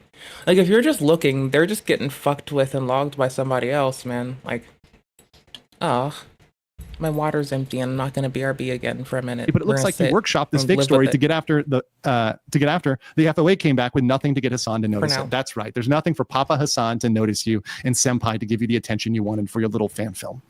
So the real time. I mean, I think that's clearly like the crux of this whole thing is like the documentary didn't get many views and I didn't reach. If I was a bigger Okay, I put more decibels in the front, so when we swap behind, it's gonna, like when we swap to LM and back, it's not gonna be as disparate.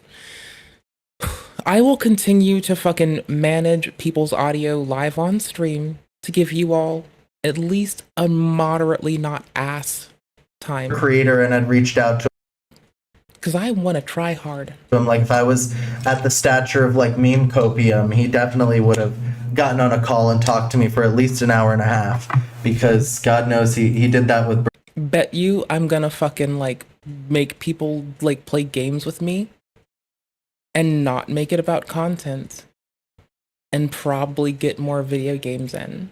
Bro, he went and talked to Meme Copium for She was wild. What is an hour. That is true, but I'm okay with that pause play button, and like I'm just gonna mouse over for it for now.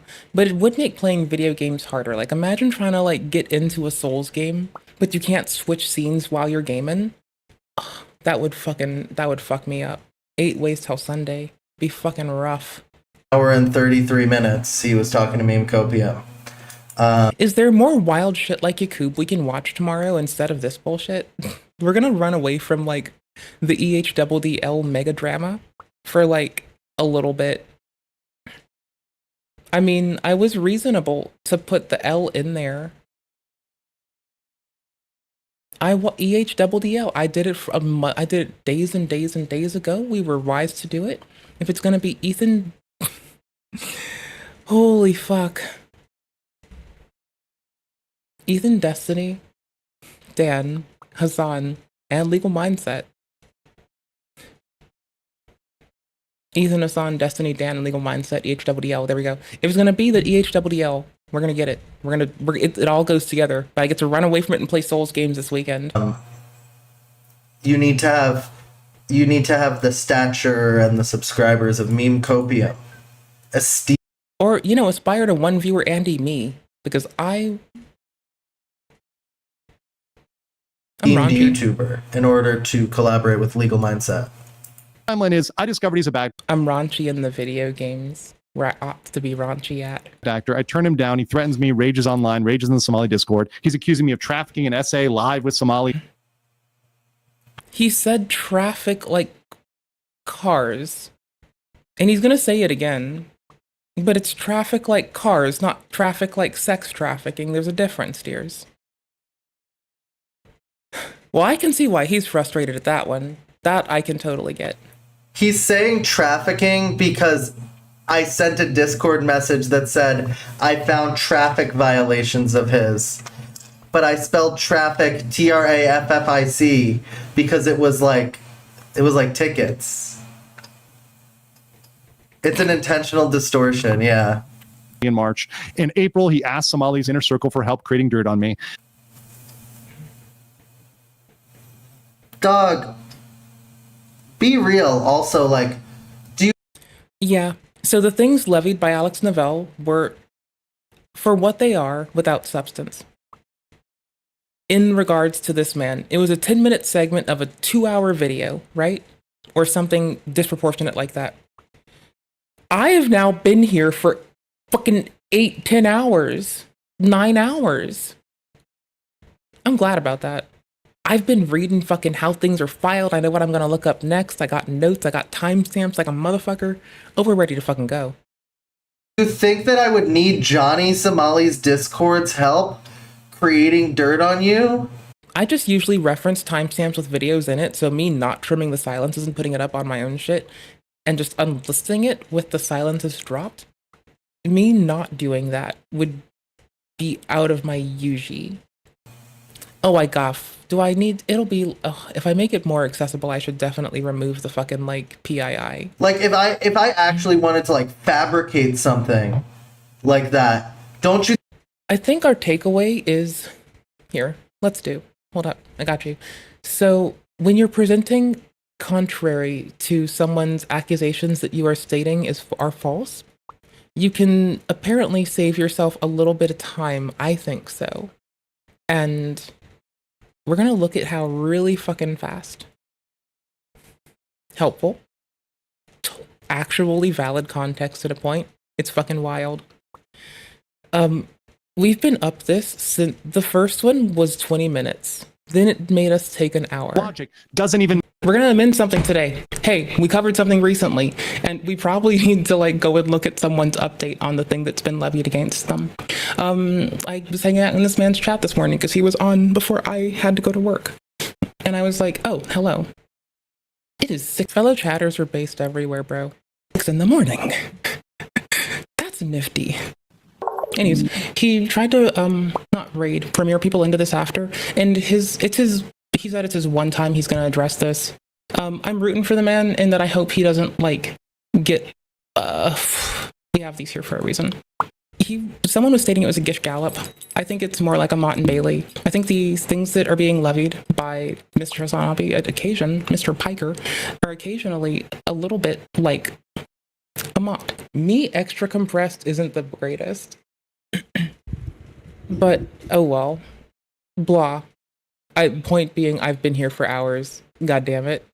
No, okay. Unfortunately, Wendigoon's right. And yes, they cannot know divinity without experiencing death. They carry pieces of that hope with them, and the hope that one day it will all return to a state better than the story, which no other join hands and step into history. What a fascinating look at all this.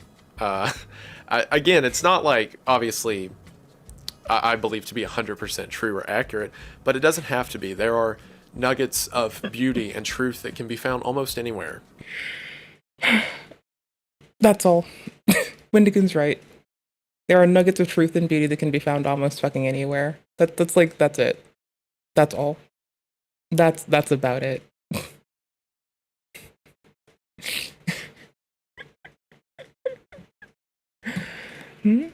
This homie? This one? Cryptid man? I love cryptids. This is what I'm gonna... Oh, not this one. This is what I gotta watch after stream. I've been waiting to do it for ages. I'll give you all the link too. I love cryptid shit. Okay, I also watch like SCP Explained every so often. Oh, this is the wrong place to do this. It's fun, okay? I can't help myself. I do like bopping around sometimes. I wouldn't go to a 2-year-old SCP Explained. I'd actually be hazardous. They occasionally do like that fucking software bullshit in the thumbnails, but I usually autoplay these bastards. And hold the front fucking... Is there anything that... It's back in the day they did this still. Came to a gruesome end. Oh goddammit, easy way. The junior agent wasn't just dead. She had been transformed into a mannequin. Foundation researchers were met with a truly horrifying realization. I like cryptids, okay? I don't believe cryptids. I don't believe in, like, that shit. However, we needed context. We needed context. I mean, it's just fun for AFK tent. I'm happy that ChatGPT and I kind of settle on something. That people are throwing shit between each other, and that's just how it is. Like, there's not as much substance. They're not really throwing anything of substance, but I'm watching a man preload how to, like, do an engagement, and he's likely doing it because if we look at the parallel of how Carl and Billy went down, and seeing as he's been covering cases recently, he's probably got it fresh in his fucking mind, that, like, you want to engage it immediately before people click off or feel bored or underserved and underwhelmed. So he preloads it, and then you then expect there to be a lot of substance, but alternatively, it's some substance in both of what they're saying, but there is a wealth and a lot more of wealth, rather, of substanceless bullshit that they're just using to, like, throw shit at each other, and that part's kind of meh, you know? It's kind of this. Or it almost looks dark. It's going to be too loud if I I'm don't. so... The audio is slightly delayed. Talk about the allegations! Right. So anyways, I was, like, reading about Play Night web stuff, because I'm terrible at reading the instructions in line. Oh, I don't have a MIDI controller. Oh, titties. I have to do it by hand. You think I would just do that myself? Why would I incriminate other? It's weird to watch people, like, it's fun to watch people navigate weird situations. And I can't really help myself. And all I can say is, when you are told by people who care about you to find a nice autistic woman and settle down, and to just keep reacting and reading out tweets, maybe you ought to listen. Anyways, it seems like all of these people needed to find a nice autistic woman to settle down with and stop reading off random bullshit on the internet. But you know what? We're here. Other people. That's like the dumbest take of all. Is that I somehow did this with Johnny Somali's Discord server. And moreover, some of what Legal Mindset states is, like, dependent on the assumption that we take it that what Johnny, I need to keep the fucking Paradise Lost thing open, don't I? Because, like, it's way too fucking good to have fucking Wendigoon's voice saying it. I need to put it in this tab group is the thing. It needs to go here. Don't forget, I'm currently being an archival channel because this got deleted. Story, hard to even describe. But then there, with Michael's visions to Adam, story. Which, no joke, if you hear people talk about, they're like, oh yeah, that's the one where they made him like a sympathetic character. And if by sympathetic you mean they took him from being just like a goat head demonic depiction into a creature with beliefs and ideas, then... And we're doing that with people live. We're taking them from goat-headed individuals to people with ideas and perspectives of their own. And there's two dudes who are both scared and upset, bitching at each other. And instead of, like, taking anyone's side or believing anything, I'm just listening to them bitch. I'm just taking it the fuck in. Like, just very blasé. I'm not blasé, just very dryly. Lee. And I'll clown on some fucked up shit they do. Oh, yeah. I'm doing that, and I'm also using Reaper as my DAW. So I have, like, a stack for cleaning up audio in Reaper with the DAW, so all my filters and shit usually go through that. So it goes into voice meter. I use the virtual AIOs to pop it into Reaper. So I do any audio modification in Reaper, and so all the processing is kind of pushed over there. I like it. It's quite cozy. I've re-OS'd my computer twice and fallen back for it. And it also means I can like do a lot of cozy cleaning. Like while it's going through Reaper, I also mux like both. I pull in everyone's audio different if I'm calling somebody, so I can record their audio with like a different track or the Discord window or something. And like I don't know, it's kind of cozy. Like that way I can like separate audio, and like I don't think I'm gonna silence anyone else, but I will shut myself the fuck up if I have to for something. You know, if I have to do something in post. I'm not recording it right now, so I wouldn't do that. It's not saving all those tracks. But like. That's why I like that's what I ought to be using, the little network attached disk. Awkwardly, the bitrate that I need is still small enough that I can blast it over a network over Cat6 and write it to a spinning hard disk and still not have it like trying to buffer on its entry. It's so cozy. Ooh. I was looking at also having a there's a thingy. Fuck. There's getting, so on top of my MIDI controller, there's a way to have is it an OSC? Did you just say that? OSCI? Hold on, is that what I was thinking? It's referenced in DS for Windows. I'm not turning it on right now because I think that I fixed the issue. When I attached more audio, when it attached like my controller again, it crashed OBS once. But I think it's because I had input overlay on and I had to turn it off. The new updates have broken a few things with deprecations, so they've been like deprecation noticing and then culling things quick. So OBS might be fixing some weird vulnerability for all the fuck we know. It's getting a little rapid out there. So, I don't know. But some shit stopped working, like the Move plugin, and that one started crashing too. So it's bananas. Anywho's, so, blarg. As we were. Because like... But I think it's that. And that... If it is, I know I can like use my MIDI controller and my gaming controller depending on the window I'm on for like different shit. And that sounds wicked cool. I will be OSing my machine, re-OSing it soon because I've made OBS portable and it's time to do burn-in testing for if I did it right. Like here's a way better case he could have made, right?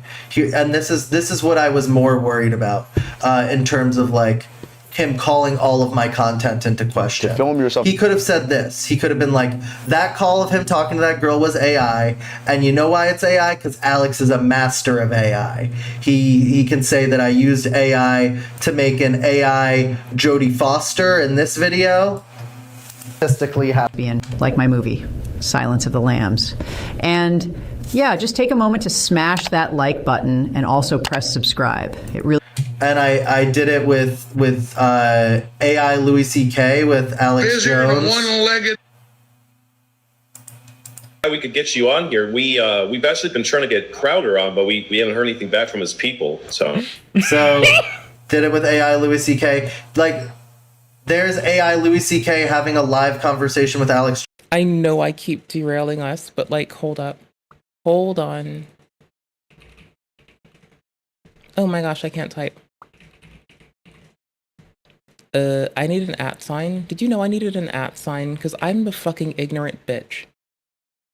I needed a fucking @ sign. Y'all, I'm the worst. Holy shit, tits and Galifianakis. What? This Gordon video is part 2. Make sure you've seen part 1 before proceeding. Action. With Gordon taking matters into his own hands to protect his precious... This gun is going to change. I'm just going to go through the first, I guess, few seconds up till here. 30-ish? No, about a minute. This gun is going to go from an AR to a fucking... It's going to go from an M4 looking ass motherfucker to a Kalashnikov to an M16 to a fucking whichever shotgun has those fucking, like, the semi-auto shotgun that can have the rail mounts on it. It's going to go do all those. It's going to process a lot. Egg supply. He continued standing guard, armed with a rifle, endless coffee, and sheer determination. Just waiting. God damn it. But by the third day, and with still no sign of the egg thief, a tired Gordon gives in to boredom and grabs his phone for a distraction. I would prefer to shave my balls with a rusty razor than to watch your video again. Bless. Shite, and more shite. Fuck me, it's all fucking shite. After a bit of mindless scrolling, it isn't long before Gordon tumbles down the rabbit hole of conspiracy theories. Look at his walls. He's probably an alien, this Bill Gates. So here it frickin' says we will Look, keep he's them all furnishing. medicated and entertained. It's all a bloody Muppet show. A fucking false flag to take away our guns. They can try to come, but these fuckwits don't know what they're in for. And I'm bloody telling you right now. It's the reason I moved here to the US in the first place. Dude, I'll just sit down. I've got my gun, got my ammo, got my coffee. I'm fucking ready, yeah. But unfortunately, Gordon wasn't ready. He was slowly slipping into the depths of exhaustion. He moved to America for guns. They can have guns.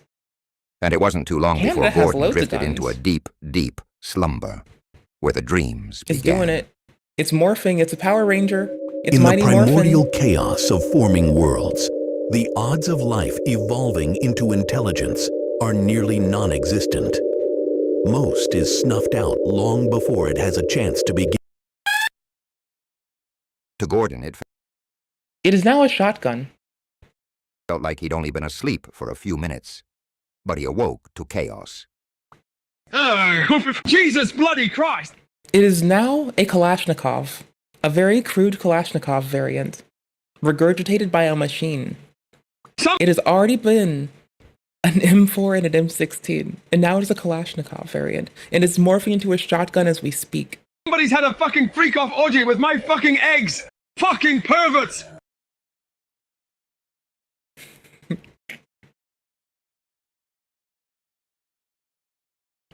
I gotta admit, this man's gold. This is And so is his episode kitchen. 3. His middle name is Mr. Olympia. Did you know his middle name is Mr. Olympia? Gordon, the Flash, Mr. Olympia Ramsey. Make sure you've seen the other Not Ramsey Khalid Ismail, that would be Johnny. episodes before proceeding. Overwhelmed by exhaustion, Gordon eventually drifted off, only to awaken what felt like moments later and discover the egg It did it thief again. had struck again. It did it again. Oh, fuck me, for breakfast! Ah! These fucking fucks got into my house! It's a bloody disgrace in the face! Hello? Hey, listen, you get the fuck out of here right now! Or I'll stuff your head right up your fucking arse! Oh! Oi, twat, unhand my eggs, you bloody overgrown fetuses! So it's like this. For whatever reason, like, I'm really whingy about a lot of AI nonsense as it gets implemented in, like, large scale. I do local stuff, but, like, that's different because I'm a loser. But, like, also, I'm sorry, this is a worth it tangent. Eat my asshole. Naturally, I got into gaming. You might as well learn. Maybe later, but looks like Joe is playing Dark Souls. Wait, you game, Nancy? Well, when you pump and dump as much NVIDIA stock as I do, you might as well learn what they do. So naturally, I got into gaming. And what is this shit? Running the Aito, you decks using pussy. Real DS players do Soul Level 1 playthroughs. Well, this is Joe's first time through the She game, gets it. so we are just letting him do his own thing with a little help and advice along the way. Want to That's join a good in? woman. Now, I actually got another insider tip. And I'm about to sell off this Discord stock and make a shit ton of money because I got to bail my husband out of jail again. See you fuckwads later. What did I say? That's a good fucking woman. Hunch you are going to need all the help you can get. Yeah? Like the kind of help you need from your lawyers in court. Just go through the fog wall, jackass. And if you noticed that there is a human-sized grave over there, and Elizabeth and Chester talk about the primeval man. Did I get to Bushy Boy? Did I fuck up and miss Bushy Boy? Oh no, here's that man. He's beautiful. No, where's Bushy? Got that item over there? Mr. Bush. I missed Mr. Bush. I lost him. must be I lost progress. Mr. Bush. I fucked up. Mr. Bush is like the one good character in this. Everyone else is like kind of a dickhead. Mr. Bush is like a good gamer. He's a sweetheart of a gamer. He enriches and encourages the boys to succeed. He's a good fucking man as an AI man. Jones. He could have just said that I did If he's half the gamer IRL, that's a good fucking gamer. this myself. And that would have been it would have made more sense. But he has to like talk about creating some vast conspiracy in your head. It has to be that I'm collaborating with Johnny's Discord and this and that, because he has to like create some story that ties this to Johnny. I don't have that. That's the whole thing with this, is like he has to create a story that ties this to Johnny, that makes it like so that I'm defending Johnny. It was good content during the lame duck sessions. Like, a lot of wild shit was happening come lame duck sessions, and it was about, like, on par for unhangerdness. Unhangered. The unhymened nonsense they were screaming and popping off about in lame duck sessions, which, by the way, that's been going on for 25 years of the most off-the-wall, 26 years of the most off-the-wall lame duck sessions. It's gonna keep happening. When in actuality, if you watch the it's now the Super Bowl. Wiggle in. Film, it does not defend Johnny. It does not. Look at the thumbnail. Like, this shit does not make Johnny look good. He's the whole film ends with him being like, am I a lolcow? Am I a bad person? You should do a deep dive on him and expose him. Shut the fuck up! Shut up, you dumb bitch! No, this is what you get. Based. Him playing what if games makes him look guilty. This is what you get, bro. You get me as victim mindset. I mean,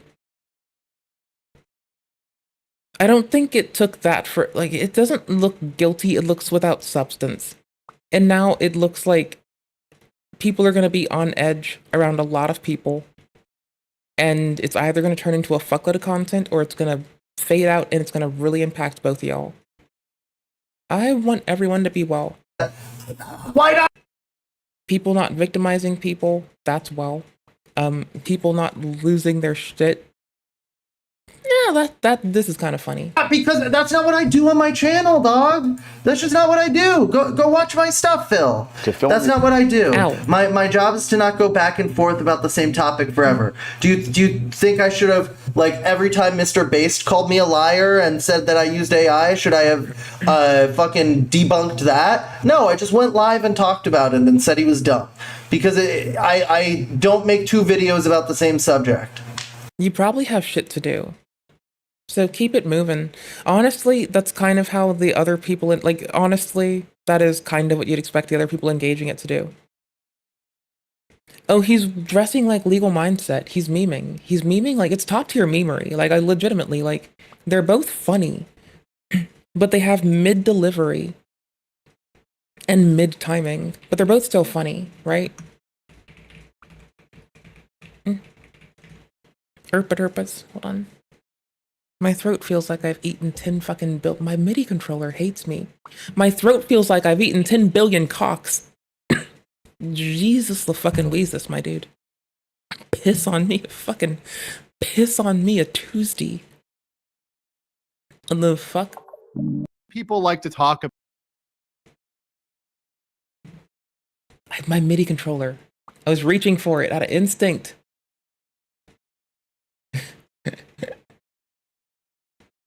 No, I think it sells it better. I think this is like a good way. I think this is like a very good way to do it. Like, honestly, I get what you mean, but like, you don't want to LARP it exactly, right?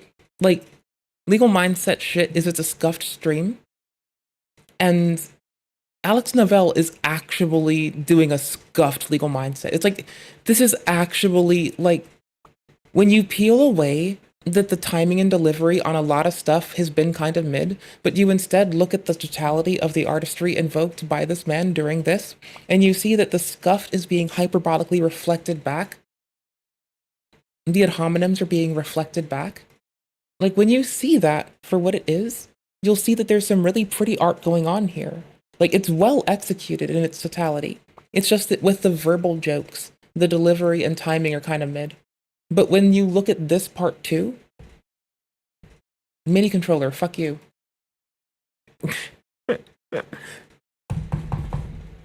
It hates me. Joke's on it, I hate it too. Bastard.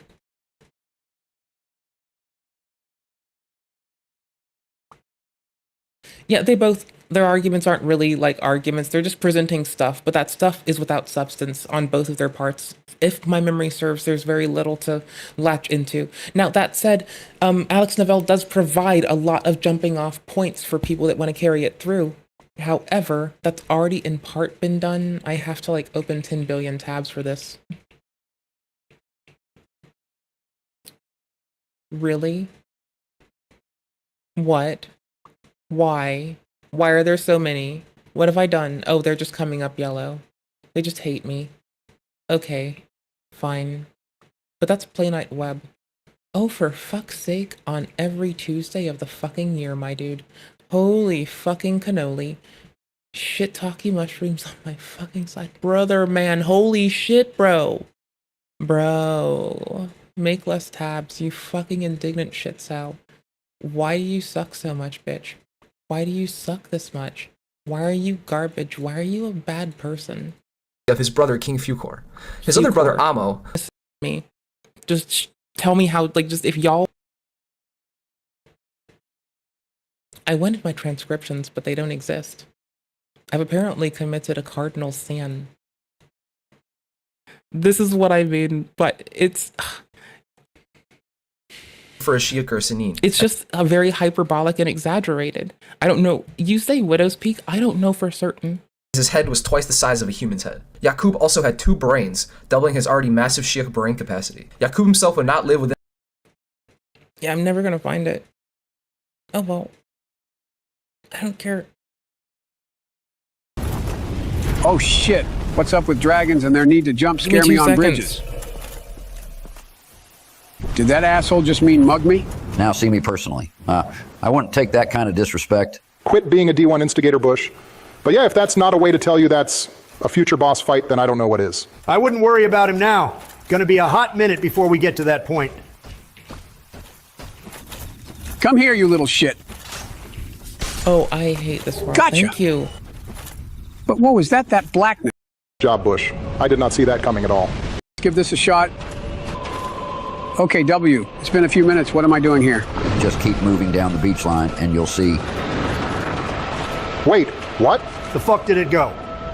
Now, Alex Novell's going to bring up that he's not a journalist, he's a documentary filmmaker, and I do think that Legal Mindset Legal Mindset does call him a wannabe director, but no, he's a director. He does do that. He do be directing. Legal Mindset just doesn't like his content. Here he comes. Holy crap. That looks so terrible, it's amazing. It's a bird. It's a plane. It's a poorly animated action. Nice job, Bush. I did not see that coming at all. Thanks. It's definitely a sight to behold. But let's take care of that special little flyboy. See what I mean? Mr. Bush in this is like such a good gamer. Such a good gamer. He's such a good gamer. He's in it for the boys. He's a good lad. He's a cheerleader IRL. He's a cheerleader in the game. Oh, gotcha. Where did I put it? Where in the wild world of Carmen Sandiego? Gotcha. Here's the Flyboy clippy too. That shit goes hard. That shit goes so fucking hard. Here's the Gordon, if you want some Gordon. Some Gordon with your cheese. Some eggy boy. Some eggy boy. Which, as it turns out, the extraterrestrials seem to be having an absolute field day indulging in. That's it, motherfuckers! Hasta la vista in your stupid fucking face with some hot steel! Hey, listen, you get the fuck out of here right now, or I'll stuff your head right up your fucking arse! Oi, twat, unhand my eggs, you bloody overgrown fetuses! Hey, twat, unhand my eggs, you bloody overgrown fetuses!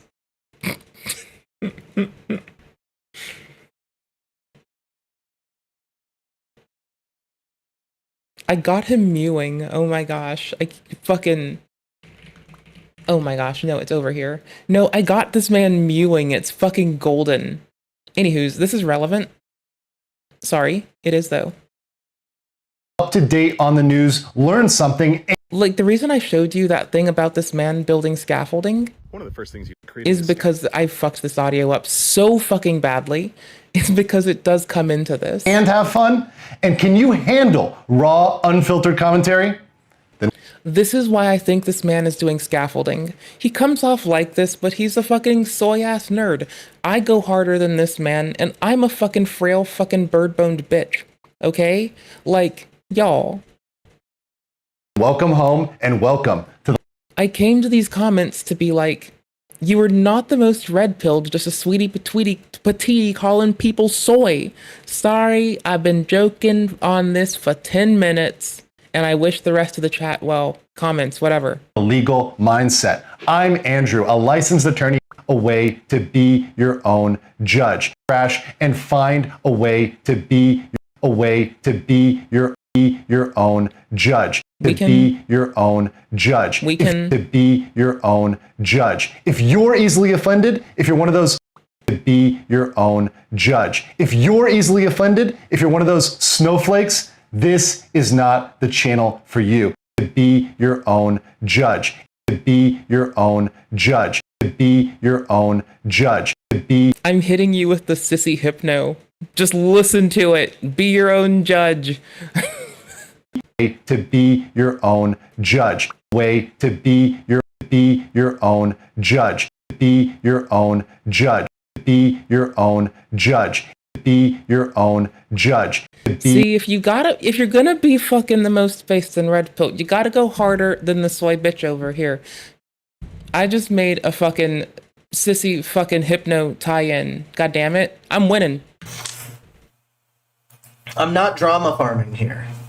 Yeah, I'm not trying to drama farm. I'm trying to continue to make the content that I make and not get caught up responding to like a fucking alleged pedo saying that. So I think Legal Mindset was trying to do scaffolding. I also think that they are both like picking on each other for ad hominem related to each other's fucking party or perceived party. I don't think we know what any of them are. I think we know that I think that Legal Mindset might trying to be doing scaffolding to fucking de-escalate shit. I also think that this person does direct pretty funny shit. I don't think they've brought anything to bear. They've been like loose accusations that someone is a sex criminal that is like victimized a young child. And this man says he can't produce anything otherwise because the victim will be exposed. Valid. But I don't think you should like, if Florida's sunshine laws are as we perceive, this doesn't really help.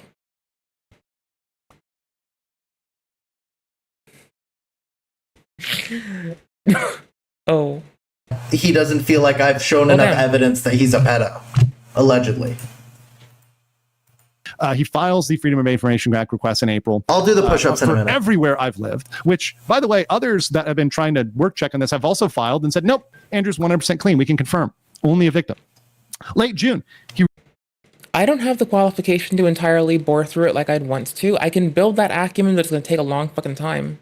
Realizes he has nothing, creates a fake narrative before the screening. And June 20. Well, the police around me work to fill in for social workers, because like when I needed to speak to a social worker, they didn't have any. And my police station, again, mine are really sweet. It's a local thing when they aren't. Like, it literally is local. It's very hyper local, right? If you have unkind officers, it's probably all you have locally, but I don't have that.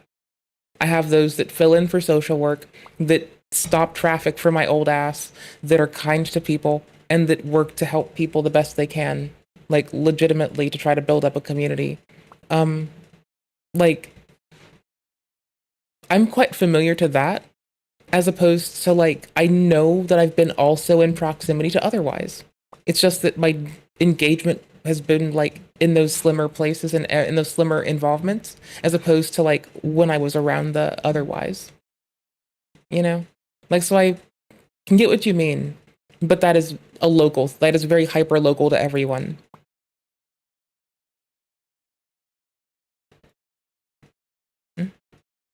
I think people who are bad at their jobs are bad at their jobs. I also think that people go to places of power to exploit places of power.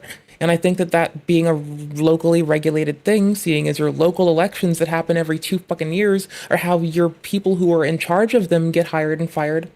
Not the every 4-year federal ones, the local ones, the special elections you got to go to too. See, I am not an apolitical person. I love policy. I'm a local policy snob. Anywho's, so No, those are like genuinely gonna be like local. And if you're in a very dense area, it might be harder to make that change, but that's when you have to do direct action and go and canvas and push for it. And that's what you've got to be willing to do every couple years, if not more, when depending on when special elections are, you know? That's how you change it. It's how you build the future you want. It's how you see local change in your community that you want to see. That's local. That's not like waiting for federal policy. That's local shit. That's your mayoral shit. That's your state representatives. That's the offices in which you hire your transportation executives into, where you hire your judges. Those are those things, you know? Those are very local. Those have to be done locally. Like reform legally that happens to better provide for people happens locally. Like here, for instance, I remember hearing about the rollout of weed legalization, right? A lot of places just kind of legalized it. Oakland, for instance, forgave people's crimes and gave them a fast track to having licenses to grow and sell. It's a local thing. It always is. He creates the defamatory recording, the fake. So again, like, I think this was my mind fill in for social workers. Like, they're really kind. They're very polite. They're lovely. I enjoy them deeply. I understand how come you might be somewhere local to where they aren't, though. And I can appreciate both. But I don't think that I can generalize a group of anyone and say they're anything. That's the thing. I wouldn't say everyone in a group, or even just that a group is a thing. That's generally individuals, and for that, you have the ability to influence that in your area. I should, he's right that I should not have had that mistake on the date. I just shouldn't have put the date at all. Like, some of my red candidates are better on reproductive rights than the blue candidates out here. And that's also because they listen to their constituents. By the fucking way. But if you could get him arrested, it wouldn't be drama farming. Bill, that's why I'm a split ballot person. Like, you gotta hire who's best for a role, by the way. That's the thing that's so tough about this, is like, if you guys don't think that, like, do you guys think that I just haven't been in touch with the victim in all of this? That, like, well, I don't know. I know that there's information we can use to find the phones, to find prior events, to narrow down points of interest, to better search. I know that's been presented and aggregated in a very accessible way. I get that, but I also know that you're likely not going to disclose the victim's information, seeing as they've asked that you wouldn't do that, and I know that puts you in a compromising position. That was the only time I talked to. Here, I got the mewing face. Do you see it now? Do you see it? You see it, right? You see what I mean?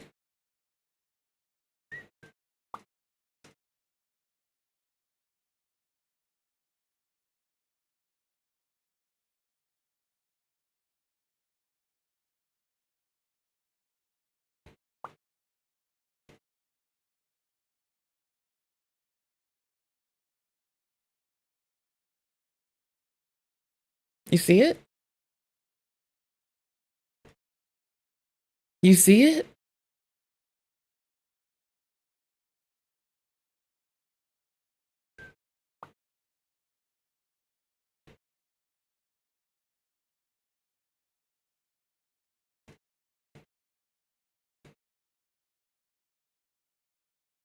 I think it's good art. I think it's good art. I think it's really well executed. I think that part is well executed. I like this one part. I think that part is dope. Like, down to the facial hair distribution, y'all. Like, it's down to the beard cut. Are you gonna tell me that's not some dope shit? It goes down to the beard cut.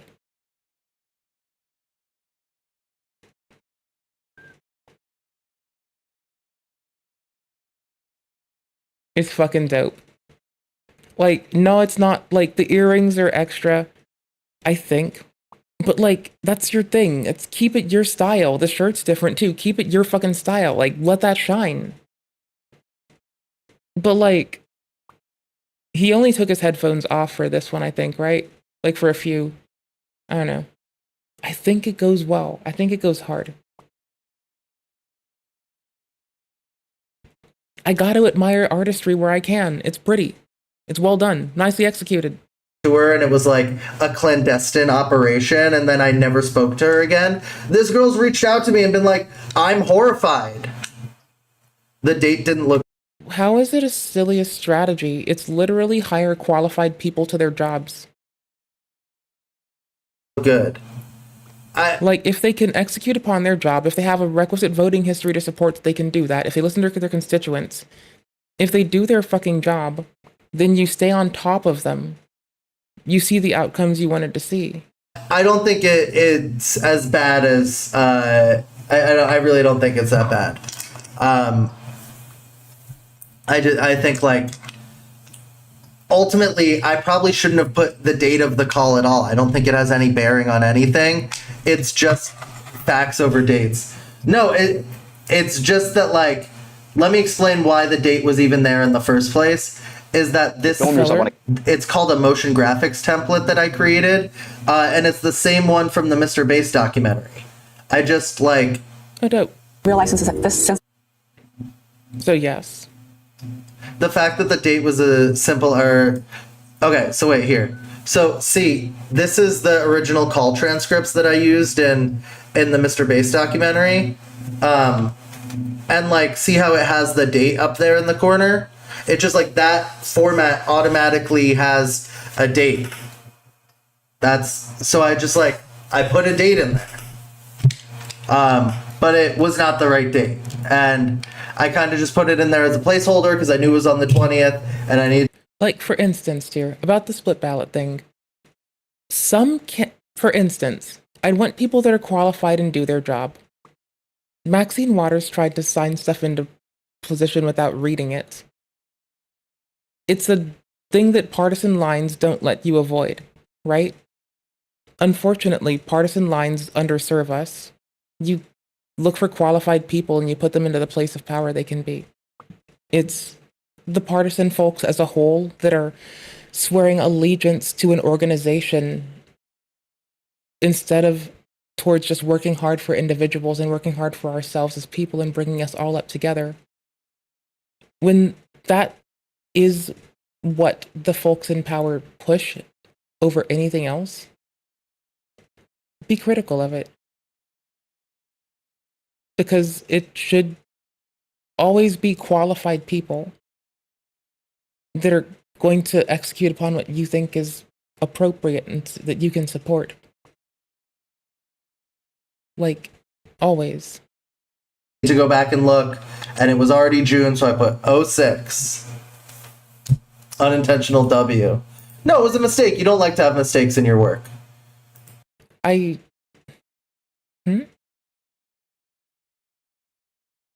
It's not that I look at popular politics or don't. It's that I genuinely get behind what I say of get the most qualified person for that, hold them to it, consistently write them, be willing to do shit outside, and yeah. It's not about what other people think. It's about trying to do what I genuinely get behind and understanding of the framework we have.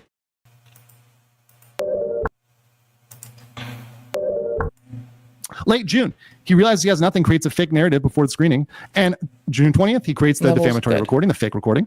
And then June 29th, he screens the fan film. So this is the real timeline that's out there. Now, there is some other defamation he spreads. This is kind of related to it. I want to cover it quickly. He does mention other places that I can't go to the U.S. This is something my other detractors have. I've never said he can't go to the U.S. They have all these clips of me saying he can't go to the U.S. I'm reading... That might be standard, but I have an experience with those who do. Chat messages. I'm reading a chat message that says, oh, well, if he can't go to the U.S., like, I don't know whether or not... I don't think that that's the way it works. I think he very much can. Again, that's a local thing that is at the hand of the voting populace, much like how come executives are obligated to make the most they can for the stockholder, and we see oftentimes really unkind to us anti-consumer means being levied, or anti-worker means levied. Like, that again, the way to address this is still locally, you know? Like... go to the U.S., and I showed clips of him on fucking Myron Gaines' podcast where he's in the... You do it locally and you hope it gets federally. U.S. said. So I want to dismiss this in kind of one video and point back to it here for all the people that are haters. I go to the U.S. often. Here's me at the Wedding of Legal Bites with a ton of other big creators that can all confirm I was there. Ian Runkle's already posted. They need the voting populace in that area to apply towards different ends. But that's a local thing, and they need to be empowered to do so. We need civics back in schools and better health education so we have a well-informed and long-lived voting populace. Under it on Civil's posted. Hey, we all saw Andrew. He's real. We know he comes to the U.S. He's not banned from the U.S. And this is ridiculous narrative that people try to say, oh, I'm some criminal on the run. I come back to the U.S. every But was it in Florida? And the thing said dropped that I was reading before. Single year. I have global entry. I'm in good standing with the bar. Absolutely ridiculous. And here's my... Debt is not a crime. Debt is a civil matter. Yeah, exactly. 2024 flight. Here's my stream. So I returned to the Philippines. At that point, I was trying out the Philippines. I was living there in June of 2024. That's my flight. And here I stream from the Alfond Inn in Orlando. So all the A-logs out there can go look up the Alfond Inn and look what it looks like. But I'm streaming from there. I actually mentioned in this one. How is this man going to not know what so much means, but he knows what an A-log is? About the Rakaita law case turning. I talk about being in Orlando, and right around this time I'm also on several podcasts which can be confirmed that are in the US. So all of these facts together show, hey, look. Were you in Florida though? I've been in the US recently. I've been in the US in 2021, 22, 23, 24. Because even if it is, it would be more dependent if it were an extraditable thing in Florida, right? Wouldn't it? Am I a goofball? Would entry be bunged up by this? I think entry might be. All of these months I've got nothing to hide. And I know what I can go digging up tomorrow. Beyond that, no, not tomorrow. Tuesday. Guys, as we're going to end here, the coverage is not going to stop. What Johnny Somali and Alex Novell want me to do is stop covering Johnny Somali. But despite their best effort and their malicious lies, I will continue to cover Ramsey Khalid Ismail, Johnny Somali until his conviction. And I'll always give you the full and honest truth. Until next time. Okay, so we still have 45 plus minutes of this man. But we got through his reaction to that video. Great video. Thank you so much, Legal Mindset.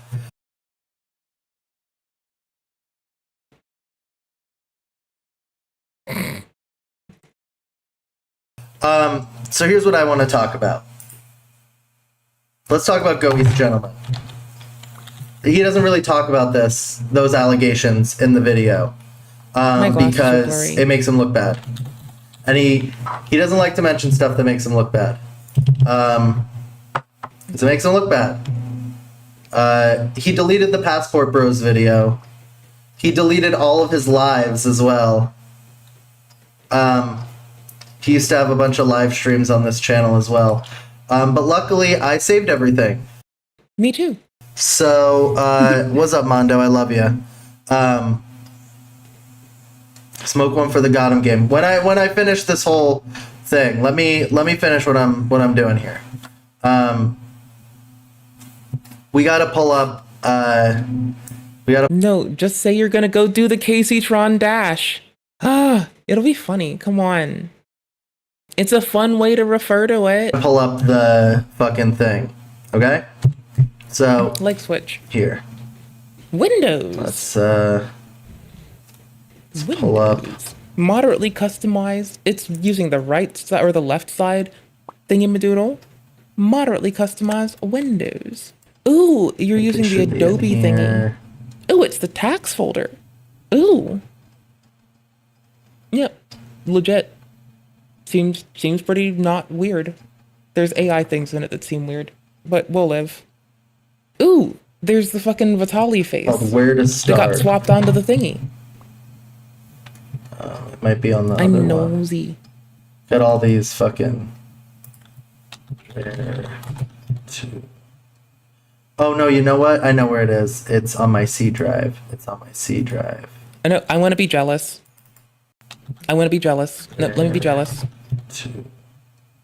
Oh no, you know what? I know where it is. It's on my C drive.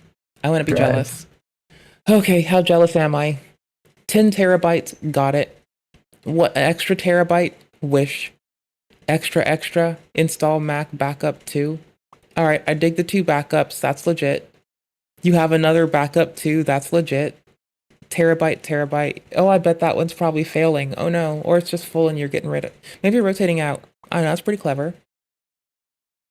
Is that an I drive? Is that a K drive? Oh no. It's, oh my gosh. Is it an H?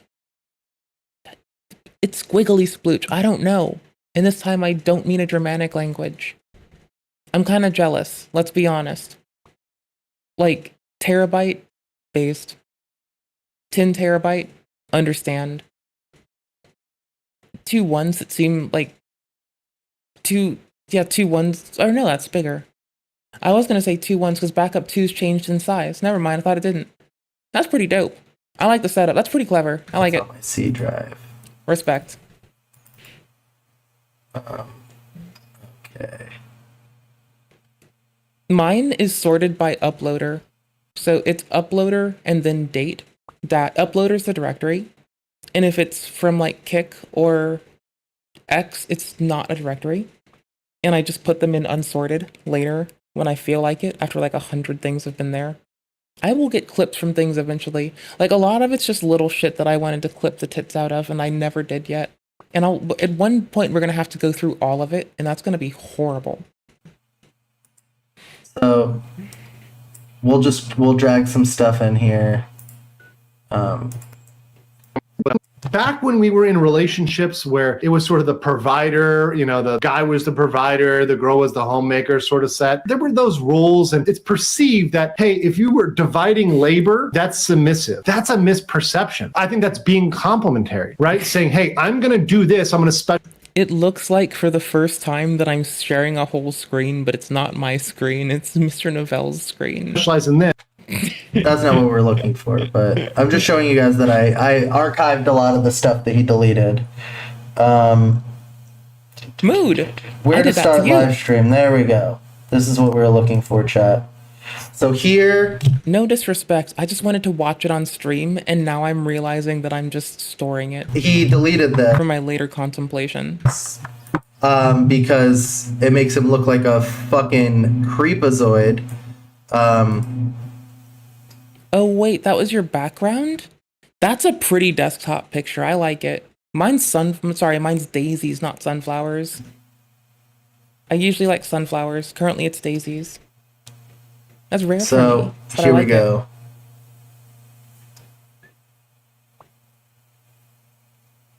Just so the title, I'm here for the drama. W is a love you, Mondo. Dubs. Everything done. Let me read through here, everybody in the chat. So Legal Mindset went live for an hour and 10 minutes on Go East Gentleman. He goes through all the different countries. There, just not invest. You can just rent and keep your money really out. Let me fix this so you can see everything. Outside of Vietnam. I would just advise to be very careful about investing in Vietnam. However, Vietnam is one of the most rapidly growing countries. It is actually displacing China in terms of manufacturing. Vietnamese women. So this might be the one where he says, fuck you to a king. Which we looked for with Filmot, and it couldn't parse it from existent transcriptions. Women are extremely hot. I was going to write a tool to do that, but it used to be against the TOS of YouTube. But they were also kind of crazy. I didn't know that it changed. You know, that's that. If you like Vietnamese food, you like it or you don't. Go get some pho and see if you like it if you haven't had it. Visit Vietnam. A lot of people love Vietnam, but frankly, Vietnam often, it to me, comes off as a place you visit and you don't stay. That's my personal take. However, I think there's a lot of potential for entrepreneurs there, for people coming up, as well as using Vietnamese labor, because Vietnamese labor is still very cheap. It's like, but I'm not pitching it up, and it's only 40 minutes. It's like the Chinese labor market was, but the Chinese labor market's been inflated. So I think there's a lot of possibility in Vietnam, and so this is like him going through every. I'm not pitching it down. Country, and he reviews it and reviews the women. So let's focus on when he talks about Thailand here. Massive amount of smog, the air. And Thailand rise, Cambodia is going to rise with it. And this whole region is going to be dragged up by its bootstraps because essentially all they need to do is go out there and do whatever drugs you want. Not that I said that. Wait, what? If you're thinking about free speech, be a little bit concerned in Laos. But obviously, Laos, really good, really undeveloped. If you're like wanting to go out there and do whatever drugs you want, not that I said that, not that that's legal. I'm just saying it. You know, maybe people are looking the other way. How do you know that, bro? How is that something that you know? How do you not know? Everywhere does drugs and will look the other way. I'm sure somewhere doesn't, but why would you go there? If you can't smoke legal weed, why would you go? Mondo, I don't want you to produce any documentary. This guy's trolling you in chat. But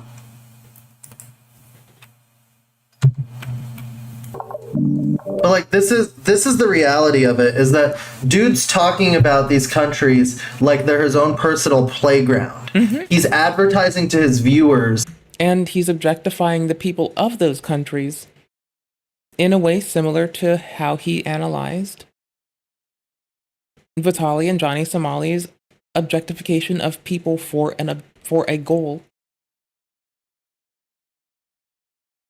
Even if your motive is different, oftentimes what we see in others, and can most readily articulate of them, is sometimes true of ourself or our environment, or rather prevalent within ourself or our environment. We're habituated to it some fucking how. A way to go visit these countries, do all the drugs you want. See, I'm not trying to say that people are only seeing what they do, but I am saying people more readily see what they're familiar to. I pause at really unkind times. I'm a piece of shit. You're on vacation, but you're living there now. That's kind of what he's advertising to his audience on Go East Gentlemen. Where he's been privating tons of videos, by the way. I mean, if we look at the doc, he posted like 600 videos there or something, and he privated like 300 of them. In Laos, that's a good place. I more recommend to visit, not to live in Laos. That's my personal opinion. I do plan on visiting very soon, probably when I'm down in Southeast Asia, to pop over there. But somewhere for me is a visit, not a stay. But I'm willing to change my mind. Cambodia, I think Cambodia actually has a lot of potential because there's. Given the current context, willing to change my mind just sounds so much more clownable on than anyone is given at the time to. See, they're the jokes they write themselves. A lot of foreign direct investment. There's definitely a lot of investment there. Now, it still is a very, very undeveloped country. I remember landing in Phnom Penh. Jesus Christ, I was like shocked by the site outside the airport. I was, I just thought a little bit, can we be a little bit ahead of that? But no, there's actually potential for investment, real estate investment. Now, I don't know how much I would trust that. I like it. I think it's a little bit more on the wild side. So if you want the adventure, right? Because Thailand, I'll talk about Thailand a little bit later, but Thailand, like for example, Bangkok, way more developed, right, than obviously than Phnom Penh. But some people want the wild side. They want the adventure. And I think Phnom Penh could be that. If you want to be somewhere that's on like the cutting edge, the frontier, that is definitely Cambodia. And Cambodia will definitely have an up, particularly as Vietnam and Thailand rise. Cambodia is going to rise with it. And this whole region is going to be dragged up by its bootstraps. All they need to do is build, which they're already doing, is building infrastructure and putting more people down there to because they have all right. Just generally in Southeast Asia. I spread them up Thailand. Obviously, I know a bit about Thailand. I was just in Phuket a while ago, down here in Phuket. I've been to Bangkok, been to Pattaya. I have not been yet to Chiang Mai. I do plan on getting up to Chiang Mai a little bit later. Also, at some point I'll get up in Isan and explore that. But Thailand pretty much can be what you want it to be. There are high-end experiences in Bangkok that are on the par with 5-star experiences in other places. You can go all the way up. There's, fashion, designer stuff, American stuff. There's a massive expat community in all parts of Thailand, although the ethnicities vary based on where you are. If you're going to, for example, Bangkok, you're going to get a good mix. But let's say you're down in Phuket. Yeah, there's a lot more Russians. There's still Americans and Brits and Aussies and all that good stuff. There's a lot of Russians down there. So you're going to want to do a little bit of research, scout it out. Chiang Mai, definitely different, more mountainous. There's a massive amount of smog. The air quality is kind of shit, but you can live very cheaply. So you're going to be able to get by on a much lower budget. Frankly, a lot of people bitch that Bangkok prices have gone up, and they have gone up. I mean, I bitch when I can't save as much, true. But frankly, you can still find I was brought up to be frugal. Shit was hard. Good apartment for under $1,000. So for me, that's still a very good price. Now, for people that want to live on a $300 budget, a $200 budget, yeah, you're going to have to go elsewhere, right? Or you're gonna have to live in a slum.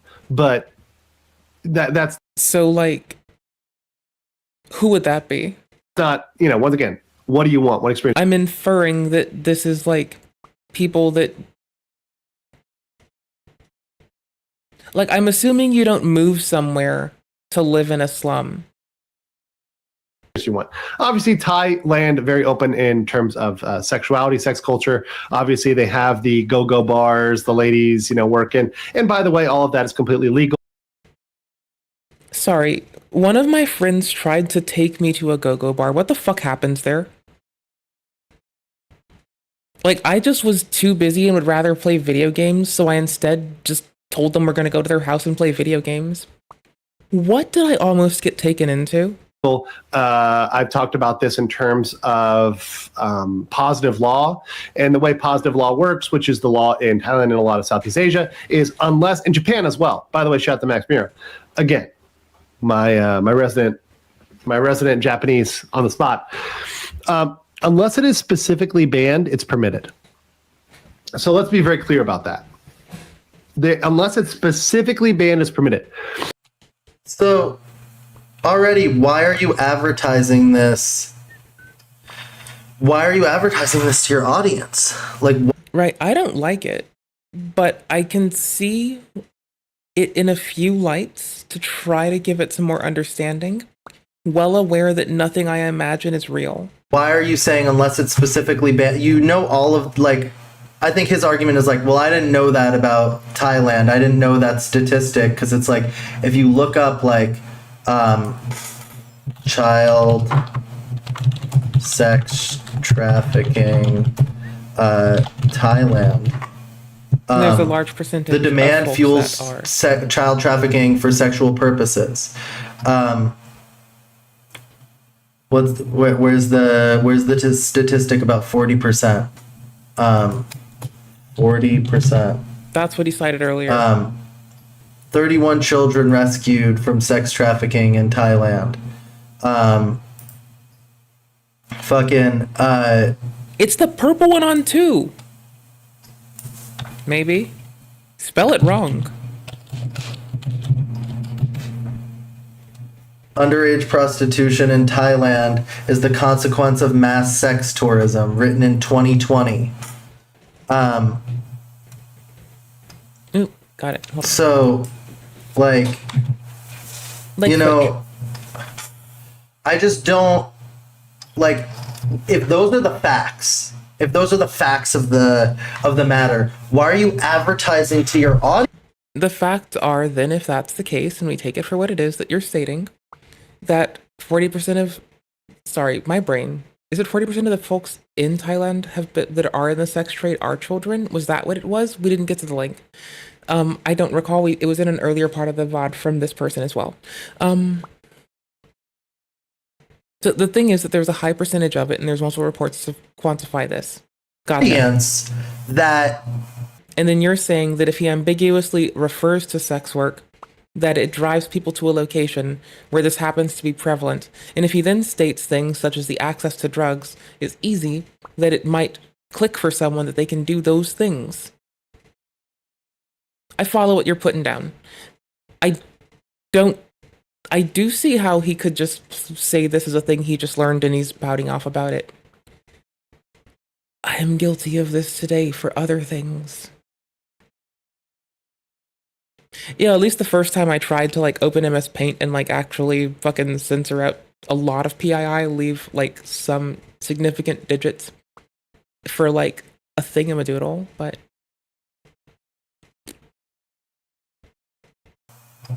that's the place you need to go to do that. Like, I missed some of them. Like that, he talks about Cambodia, he talks about Laos, but he singles out. It was for Florida, so it was like public anyway. Thailand as the place to go for prostitution, when the facts of the matter are that in Thailand. So we don't know that he knew that at the time. We don't know that that's the expectation put upon his audience. It is presumptive, or presumptuous rather. It's a bit assumptive. There we go. It's assumptive, but I see how you get there. but it is still assumptive. It is still a statement of fact without substance or direct correlation to the things being mentioned. It has the ability to support them, but without something to connect these slats together. These are two separate buildings being built. I follow. 4 in every 10 prostitutes is a child. And so, really, what this is a dog whistle to is to his viewers who want to. So it is indeed 40%. Go do that. And so, you perceive it as a dog whistle, but an unintentioned statement might be that, an uninformed one might be that. If you're implying that a dog whistle can be made unintentionally, without consideration of the person doing it, then that's what we call like a stumble. You might say that because it evokes something, it still has an outcome and should be weighed a certain way. But if we weigh people for things they don't know, which we can't prove if he does or doesn't, unfortunately, it puts us in a weird place. Says it's cheaper, yeah. So what is illegal in Thailand? It's illegal to have sex for money in public. Look at his face here. So it's not explicitly forbidden. Look at his face here. That's what he's saying? I'm question marking. What you do behind closed doors. What two people... Unless it's specifically banned is permitted. I really would prefer it if someone said what two grown adults do behind closed doors. But I feel like Alex is going to bring up the what an adult and a child do behind closed doors line. I feel like it would be funny, ha-ha, for Alex to deliver something like this, and I'm bracing myself.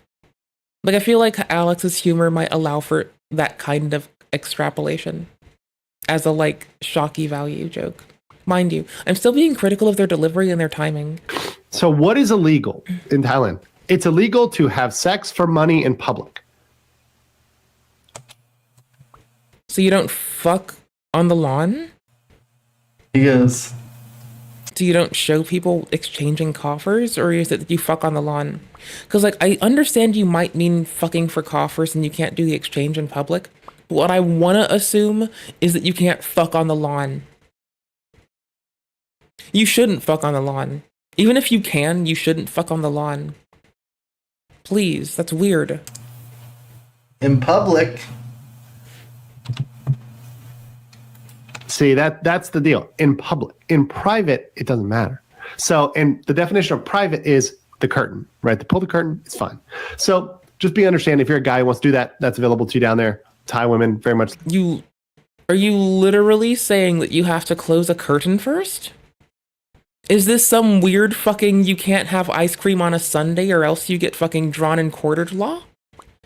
The fuck? Like Western men, very open to it. Yo, so there's still an effort to fucking forbid child marriage in the States. Let's get that going and finished up with so that can't happen anymore. So Thai women, very much like Western men, it's available to you down there, and they're very open to it.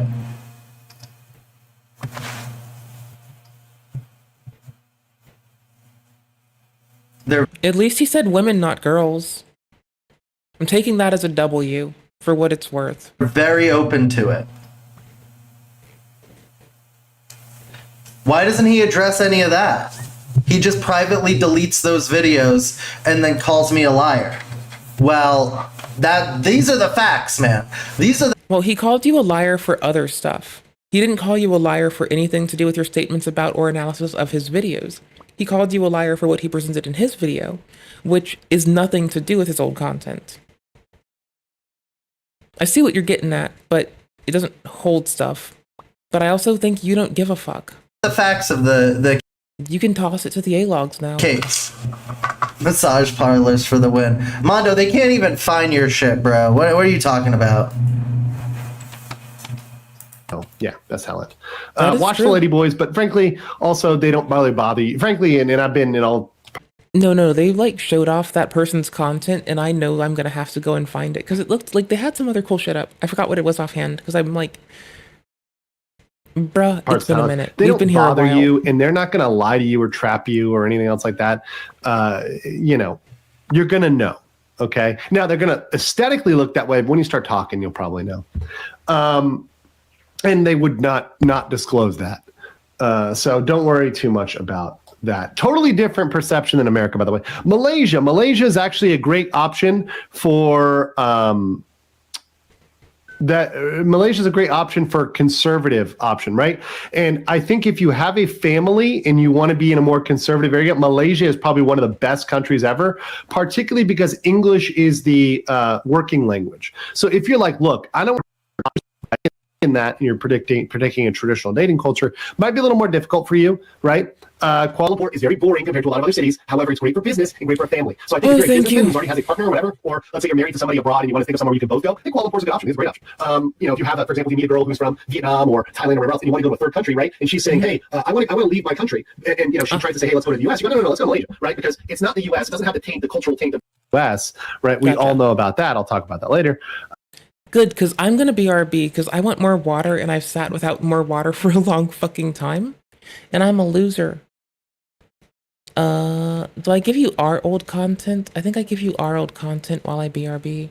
I mean, clearly. But like, which of it? That's the thing. Do I give you the Stuffy's Cuddle song? Because I was hugging a stuffed animal. Because as I do, I'm very easily calmed. Hand me a Stuffy. I should probably grab a Stuffy while I get up too. It's finally almost done time, bro. It's 30 more minutes. Oh, it's 28 more minutes of the rest of our lives that we'll never get back. I'm tossing you at a banger. I can't help it. It has to happen. You know the 11th commandment. Thou shalt be ashamed.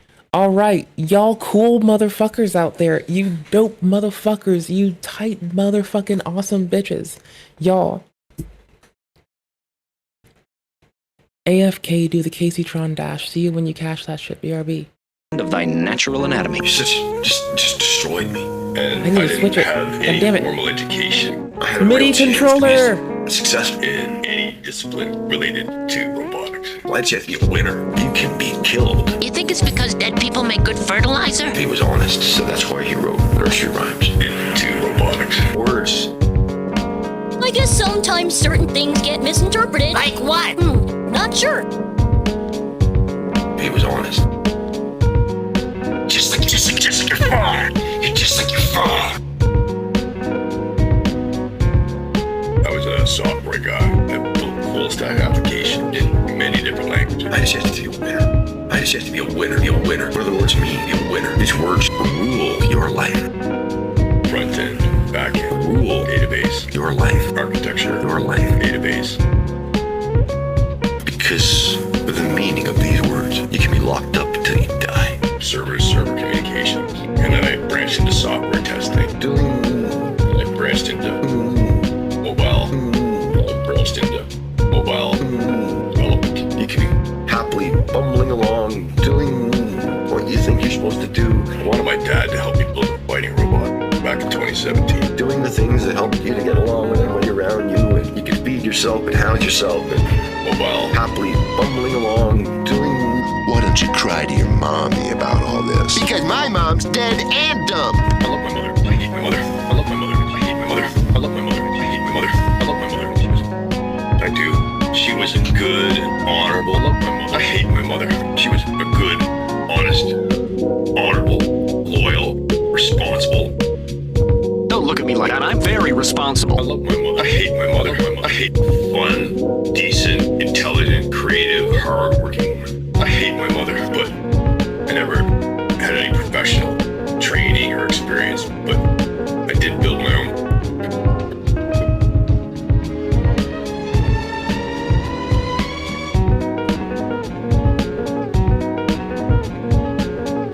Felt good about yourself, and people smiled at you, and then they twist words. CNC printer, a cupcake. You know what I mean? Just to have my shit get yanked down, so...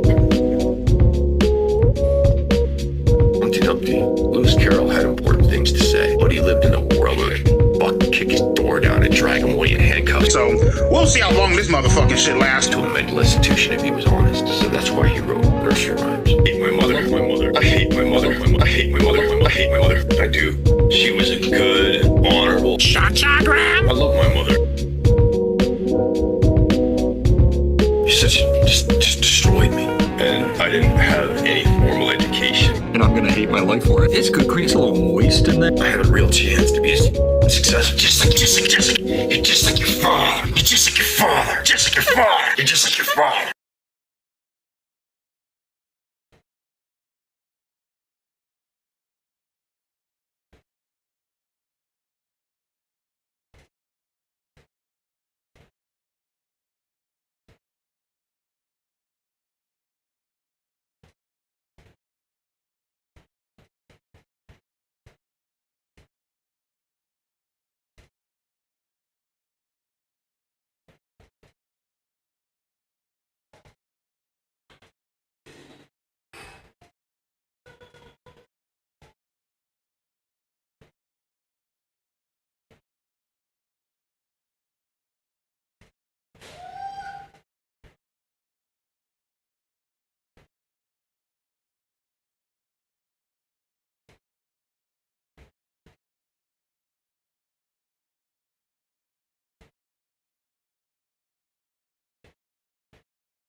I'm only partly sorry. I came back with popcorn and water and a smile on my face. I knew it wasn't looping, and I'm sorry about that. But like, y'all. But the cultural taint, of course. It's got a lot of opportunities for business and a lot of growth potential. And they speak English, and well, if I put anything in my mouth, I shut up. So alternatively, I could just suck on a straw or chew on it or whatever I prefer to do. Or like bite on the tip of my bottle or something. But I brought popcorn. So, howdy. I hope you had a nice Casey Tron Dash. Welcome back. Strategically located. I know I did. Straits of Malacca, if you don't know about it, the Straits of Malacca are where it's at. There's going to be so much coming in this area. It's insane. Oh yeah, Myanmar. What?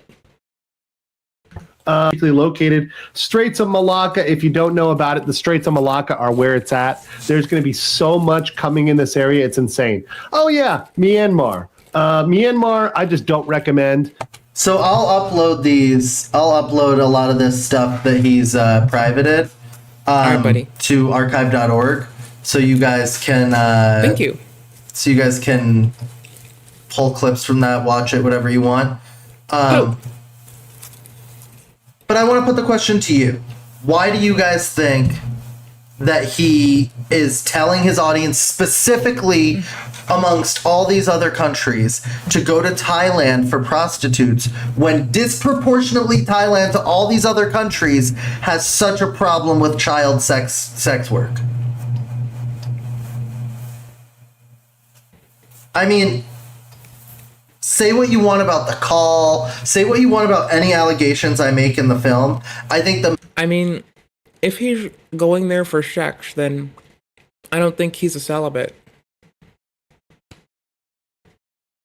The most important takeaway is that this guy is advertising to his audience. This is where you go. Sorry, I read someone else's, I read their message. Someone called him an incel. And I'm like, bruh. To find easy, cheap prostitutes, and he's pointing them in the direction of a country where 4 in every 10 sex workers is a child. And he thinks that's okay. And his response would be, well, I didn't know. Well, if he says that, then we have to ask him, do you think it's okay now?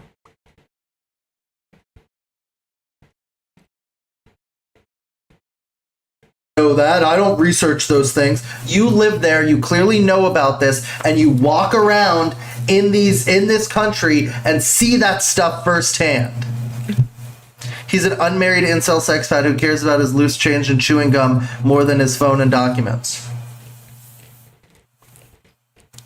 That's the bottom line here, though. Is like, let me play the clip again. Go to Malaysia and you'll be able to speak. That's the in terms of positive law, and the way positive law works, which is the law in Thailand and a lot of Southeast Asia, is unless in Japan as well. By the way, shout out to Max Mira. Again, my resident Japanese on the spot. Unless it is specifically banned, it's permitted. So let's be very clear about that. Unless it's specifically banned as permitted. So what is illegal in Thailand? It's illegal to have sex for money in public. See, that's the deal. In public. In private, it doesn't matter. So, and the definition of private is the curtain, right? To pull the curtain, it's fine. So just understand if you're a guy who wants to do that, that's available to you down there. Thai women, very much like Western men, very open to it. So yeah, that's Thailand. That's like the main thing. He spoke long. I meant to pause it right before that. Damn it. Okay. See what I mean? If I just put food in my mouth, I shut up long enough. Longer about prostitution in Thailand than he did about anything else about Thailand. I mean, like, let's map it out. Let's map it out right now. Well, that's a dope way to go. He's telling his audience Thailand is the place to go for prostitutes, when the facts of the matter are that underage prostitution in Thailand is a consequence of mass sex tourism, that 40% of... What I thought was going to be dope, I thought we were going to start to bisect the track in ways that let us illustrate the total amount of time quantifiable for each topic with different colors. I like doing my clips in different colors when I'm sorting things because I am a loser who fucks up audio on the daily, apparently. All prostitutes are children in that country. And that, I mean, even if you look it up, the FBI has a bulletin about it.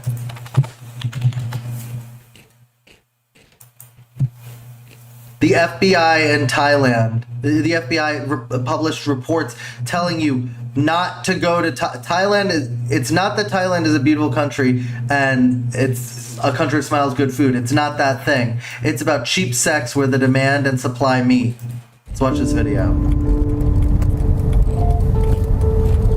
Dope. Man's got presentation.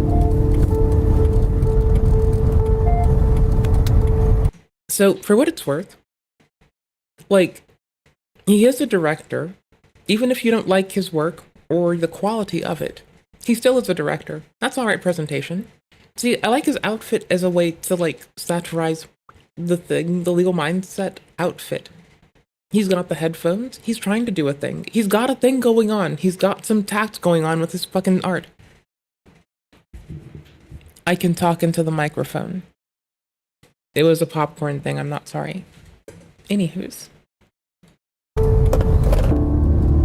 It's impossible not to see the artist. I can separate the art from the artist. God damn it.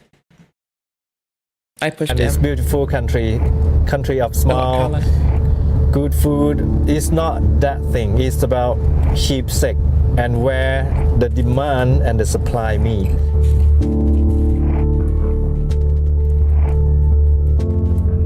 We're talking about thousands of children, and you know, people often say teenagers. Yes, maybe teenagers are sold for sex up north, but in Pattaya we're talking about young children. But you covering this is still advertising Thailand as a sex haven. No, I'm not, because I'm not fucking telling you to go there, bro. What? Yeah, the criticality of it and the demeanor around the situation does greatly separate it. I'm not saying like, oh, go to Thailand and do that. I'm talking about a very rampant issue in that country, and fucking legal mindset is the one saying, and I Obviously quote, they have the go-go bar. I'm saying unless you're going for friends or family.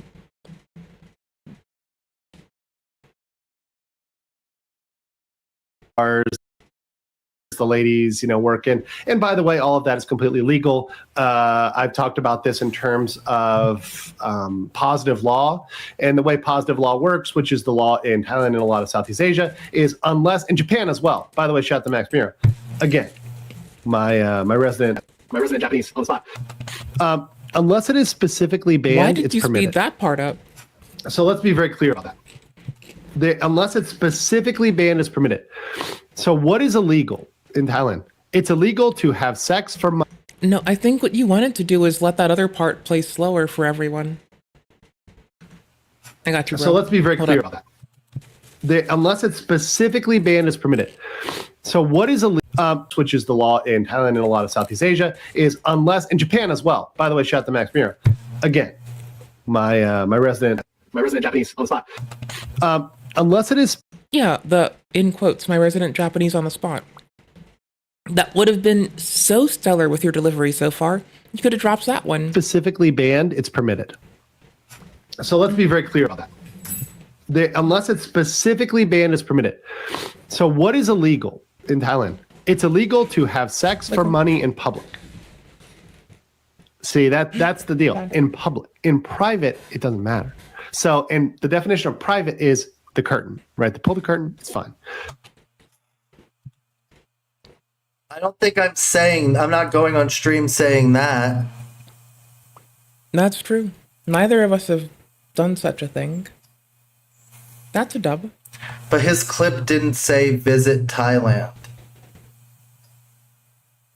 Do you need me to go back? Are you like fucking lost? He says if you want to visit, that's available to you there. What are you, bro? Are you crazy? Pay the fuck attention. So just be understanding. If you're a guy who wants to do that, that's available to you down there. Thai women, very much like Western men, very open to it. So yeah, that's Thailand. He's clearly saying to his audience, that's available. I'm looking at to the levels on our side. Hold on. My audio levels are clearly not too loud. Does he? I don't give a fuck about Keemstar's audio levels. My audio levels are. Let the bodies hit the floor. He says if you want to visit, that's available to you there. What are you, bro? Are you crazy? So just be understanding. If you're a guy who wants to do that, crazy in love with dihydrogen monoxide, my dude. That's available to you down there. Thai women, very much like Western men, very open to it. So yeah, that's Thailand. See, it falls off heavy. Hold on. Now I'm mad at myself. Give me a second. Badu. Badu. This is gonna hurt. Brace yourselves. I might have fucked up. He's scored. Do you need me to go back? He does. He says if you want to visit, that's available to you there. What are you, bro? Are you crazy? So just be understanding. If you're a guy who wants to do that, that's available to you down there. Thai women, very much like Western men, very open to it. So yeah, that's Thailand. He's clearly saying to his audience, that's available to you there. If you want to have sex behind a curtain with a Thai prostitute, that is where you do that, in Thailand. So, and the definition of private is the curtain, right? To pull the curtain, it's fine. So just be understanding. If you're a guy who wants to do that, that's available to you down there. Thai women, very much like Western men, very open to it. How would he know that Thai women very much like Western men and are very open to it? It being the sex with the like, God, bro, you think that the Thai women. See, we've been here for 2.5 hours. Okay, we've been here for 8 hours. But the 2.5 hour mark of their video, we got to them at least trying to levy something more directed and substantive.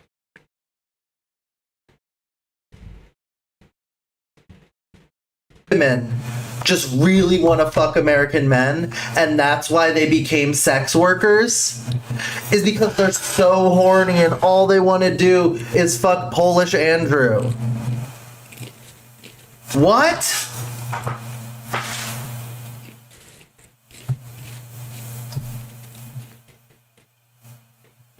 But you covering this is still advertising Thailand as a sex haven. I'm advertising Thailand as like a horrible place to visit if you're into that type of shit, bro. Like if you want to go on vacation and have sex with a sex worker, do not go to Thailand.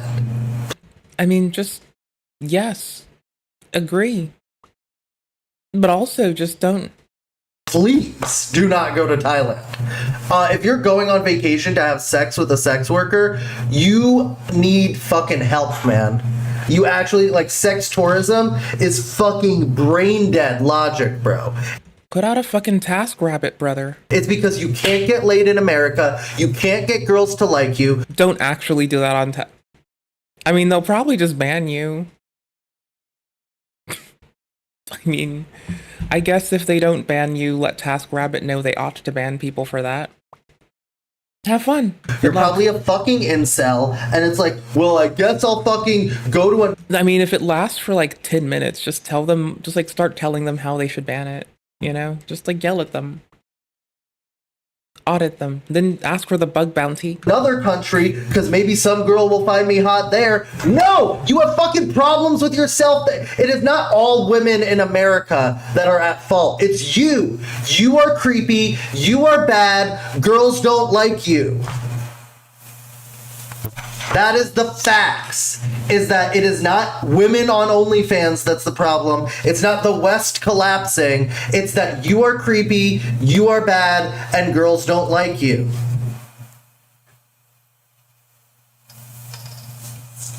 You know that litany of shit that I say when I'm upset, even at things in video games?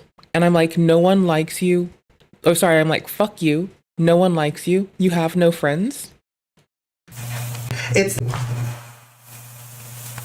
That is the facts, is that it is not women on OnlyFans that's the problem. It's not the West collapsing. It's that you are creepy, you are bad, and girls don't like you.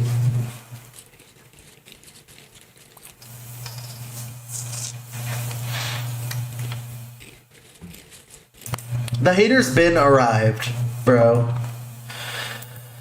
I think I've been pretty fucking reasonable. Predicting whatever, or let's say you're married to somebody abroad and you want a strategy, because Singapore, the one thing Singapore respects is Singapore respects common law and the rule of law. And honestly, that's what makes it strong. What people don't What makes Singapore strong is the rule of common law. What makes Malaysia strong is their business practices. What makes Thailand strong is the prostitution, according to this guy. Like, he talks about what's great about each country.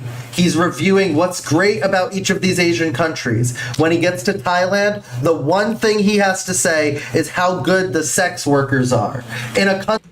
Also, it's generalizing. Country that the FBI is advising people not to visit. I know my thing sounds really small in comparison to the large gravitas thing, however.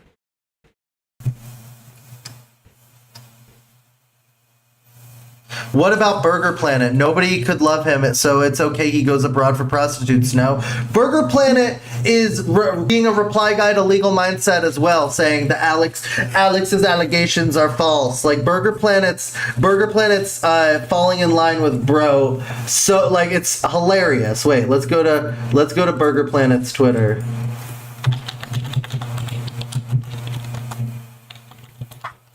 See, in theory, it sounds cozy. Like you're gonna get Burger Planets. Here he is. Random food. But I don't think it's about food.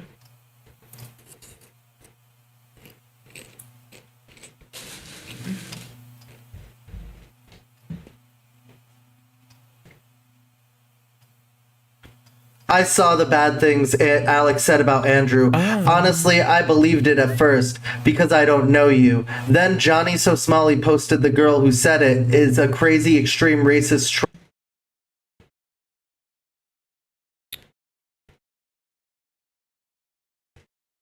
I still like the memory that is stuck in my head forever of, and I quote, Johnny vasectomy, Johnny vasectomy, Johnny vasectomy, Johnny vasectomy.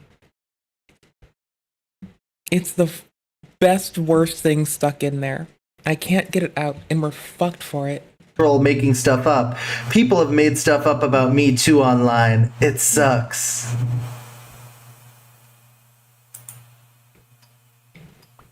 And then Legal Mindset.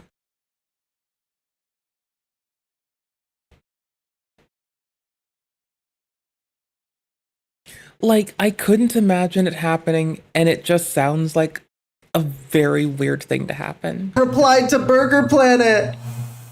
Legal Mindset replied to fucking Burger Planet. These guys are two peas in a pod. The Legal Mindset doesn't even know how much him and Burger Planet are two peas in a pod.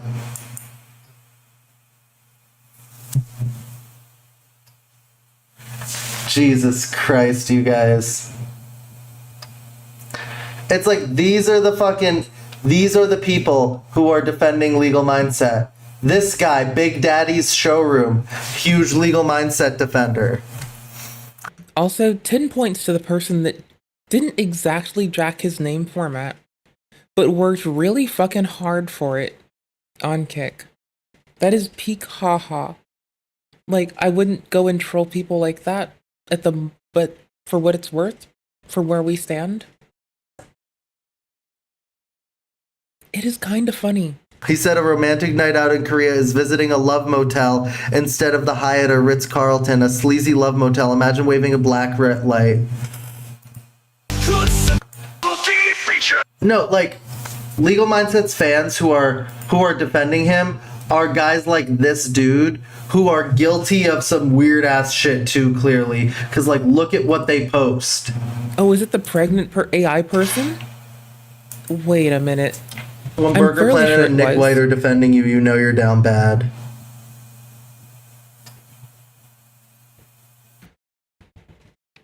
I love that I will get pushback from chat and comments if I get it. It's like free advice. It does cost less than having to give money to, like, people pay Andrew Tate thousands of dollars for advice. But then you can just get it for free. That's kind of dope.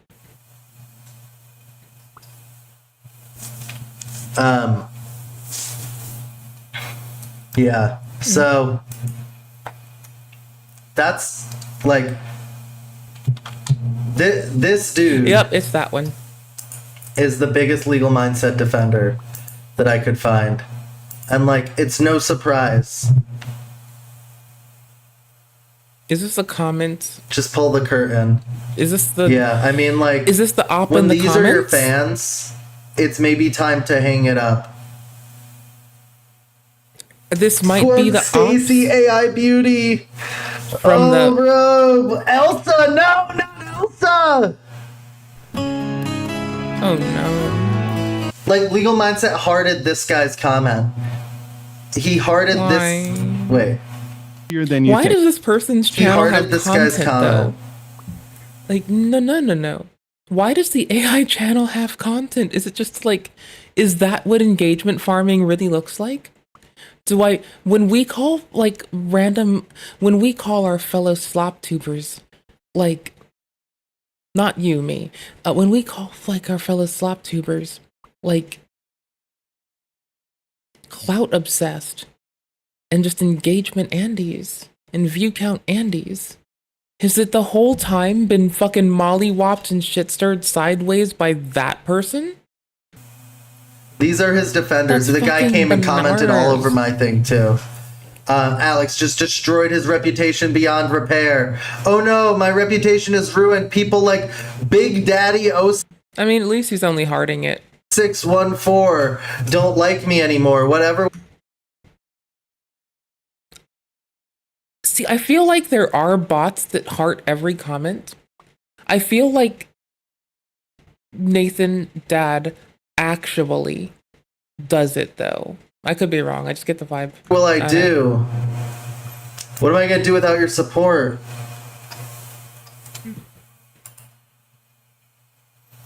And, like, you know who did like the documentary, you guys? You know who some of the people who really did like it, who I really respect? Guys like Ordinary Things reached out to me. Do you guys know Ordinary Things?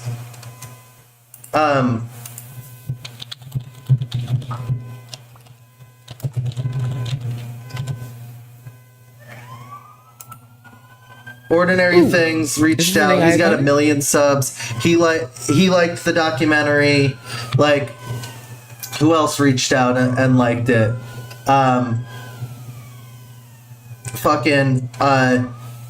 You do have to be glad for the man.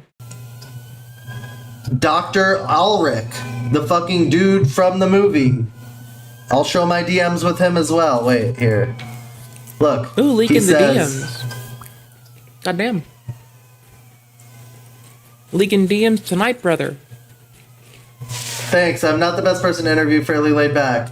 How did it turn out? I said it turned out pretty good. So this was about the screening. He says, can't wait to watch the whole thing, but having a look. I hope you know I hardly made anything from this. It actually costs me time and money. I fear that some people may not get the point you're making about Johnny. I said, you haven't seen it yet, so how would you know? He said, still watching. I just mean some people will take what they want from it. I skipped parts. The ending. Hold on. No, I get to smile about something silly. I do think I got it. And it all comes back to a Wendigoon tie-in, and I'm not sorry. I'm not sorry. I'm not sorry. So, Wendigoon will mention that the devil's goal is to take, Satan's goal is to take the throne of God. And this, he conspires with a portion of the angels in heaven in order to facilitate this. The plan is seen, interrupted, and plays out the universe we're in. However, my little headcanon is in a universe where that didn't happen, and Satan were to seize the throne, he would have likely understood quite quickly that the throne does not bequeath power to those who sit upon it. Rather, the power chose to sit upon the throne, so he misconstrued that as the power may lie within the throne. Or rather, he did say this.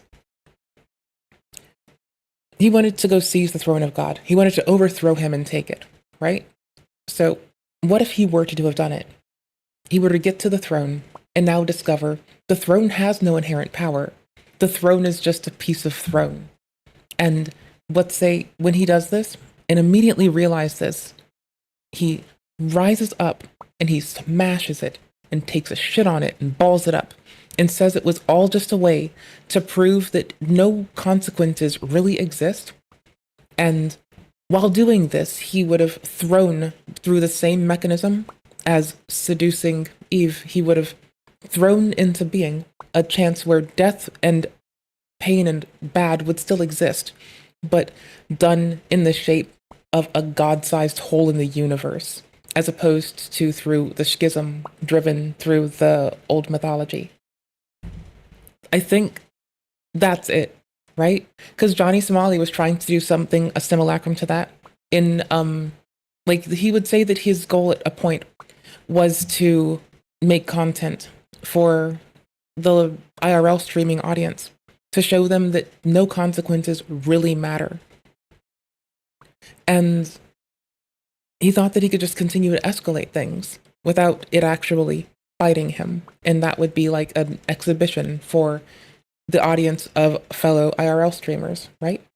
And now he's seen stark consequence, and it seems as though he's wanted to get a lot of this to be covered up. And I can understand that perspective, but let's just say we can extrapolate that to the story of how Wendigoon tells his interpretation of Paradise Lost.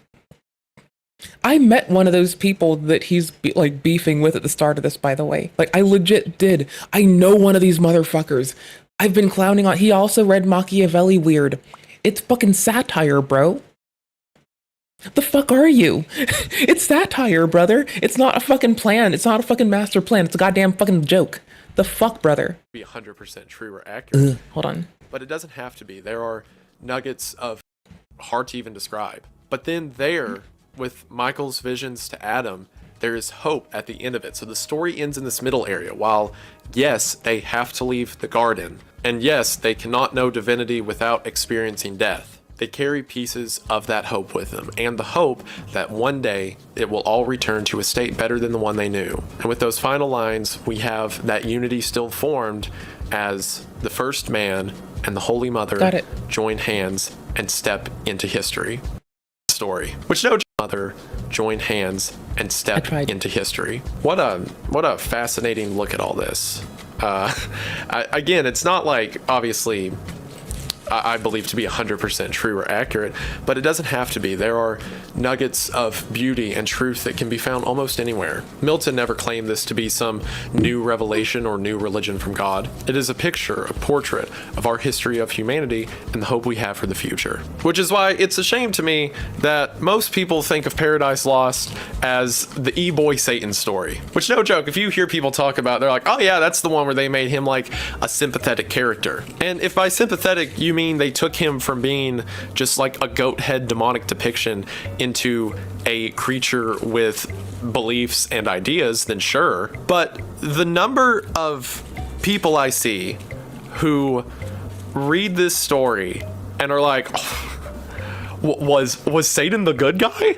is phenomenal. Like, if you look up any academic source about Paradise Lost, you'll find something that's like, was the devil the protagonist? Is this story a critique of heaven? To the degree that whenever I finished reading it and then was reading these articles, I'm like, did I miss something? And I go back and I read parts of it and I'm like, no, everyone's stupid. Got it. Because everyone looks at Satan's arguments whenever he's like, what if we were equal to God? What if we had the power of God? Oh, what if tyranny is heaven? Better to reign in hell, blah, blah, blah. And they're all like, this guy raises some good points, which I don't know if we read the same story, but Satan invented, death as well as the word bad. Like, bad may have been a concept, but it didn't exist yet. And all the analysis for this story are like, maybe he was rebelling against tyranny. I mean, to be forced into subjugation, and by subjugation I mean existence. What a horrific state to be in. Like, I don't know if you knew this, but Satan was lying the entire time. In the flashback, we're shown that he directly despised the Son of God and was jealous of him, and everything he did was just motive for that. He didn't look at the socio-economic factors of heaven and decide that there needs to be change. He felt envy and he convinced others to follow that envy. And even if there was like some problem, which there wasn't, but even if you feel like there was no problem, is inventing bad justification for that? Like, this archangel, he definitely deserved to be by God's side. That's why it's justified that he made death. Like, I'm sorry, did the snake write this? I know if you're not familiar with the story, that's a weird tangent to go on, but I'm telling you, every analysis of this story is like, wow, it's so wild that a Protestant leader from the 1600s made Satan the good guy. Which, yeah, if you have a second grade reading level, I can only imagine the person who feels that way. And if that's anyone watching, I only apologize a little bit. You're still getting roasted. I can only imagine the person reading the story and they're just fully wanting to be invested in Satan, so whatever his excuse is, they go along with. Like, they read about him talking to the angels and being like, we can be as powerful as God, and they're like, that's a good point. And then whenever he's like, we can be bees, we should destroy humanity because that's worth it, they're like, wow, what a great point. And then by the end of the story, whenever Satan's just like, well, if I can't have Eden, no one can. I just imagine them like, yeah, same here, man, up top. Isn't the essence of sin cool? Anyway, that's a weird rant to go on. I just thought I was crazy, had to reread parts of the story, and no, I'm the only one who's sane, and you all are crazy. As with most of my videos, I am the one who is definitely not insane, and I'm well aware of everything that's going on and capable of myself, and that's why you'll see several more conspiracy and rabbit hole videos in the future, because I'm looking forward to The King in Yellow. I'm going to watch that after this. I'm going to lay down after this, and I'm going to watch the fuck out of that.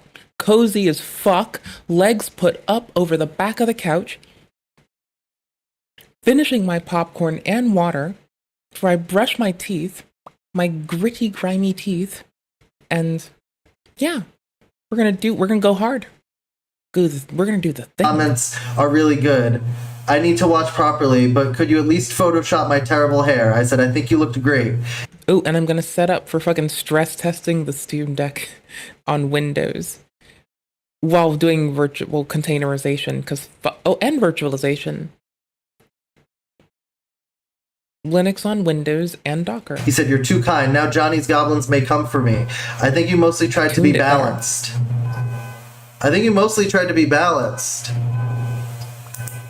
No, they won't, don't worry. They just care about Andrew. Fair enough. Are you going to make a sequel? Nope, I don't want to become a Johnny Update channel. Fair enough. I just want this whole thing to end. I said, I hope that you take seriously the stuff levied against Andrew and take steps to distance yourself from him after all this. He said, yeah, I was only focused on Johnny. I said, that's a shame that you would put on blinders in that sense, because all the journalists I've spoken to so far are not going to put on blinders towards those allegations. Aligning yourself with a pedophile while credible accusations are brought up says more about your character than you realize. People might get the wrong idea. He said, well, I didn't know any of this, obviously. I said, well, now you do. He said, well, I'll just attend court and that's it. I don't need to extend this thing any further.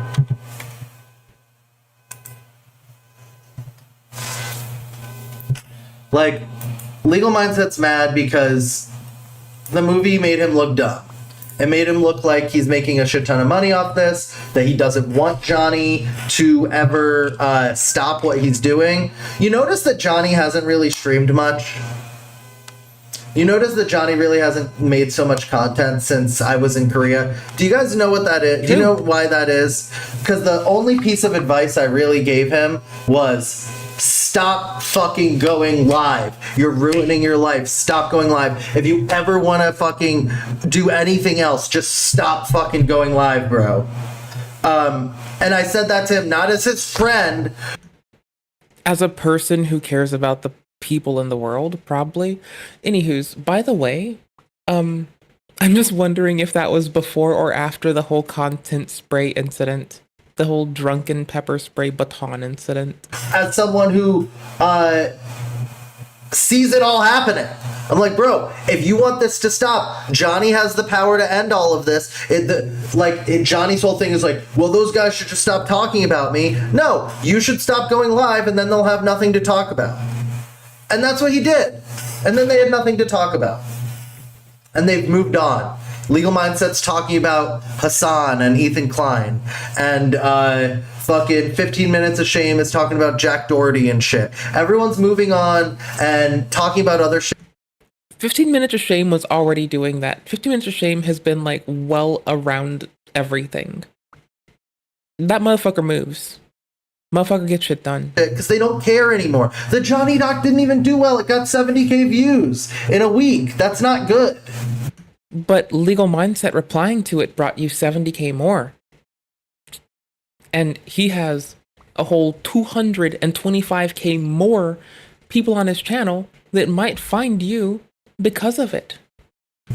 And that's fine, because I'm not doing it for money or clout. Again, like, I don't give a fuck how many views it gets in the end. Obviously, I'd like it to do well, but in my mind, it's done pretty well. I have a small channel. I'm glad that anyone watched it and enjoyed the film. I'm not trying to make...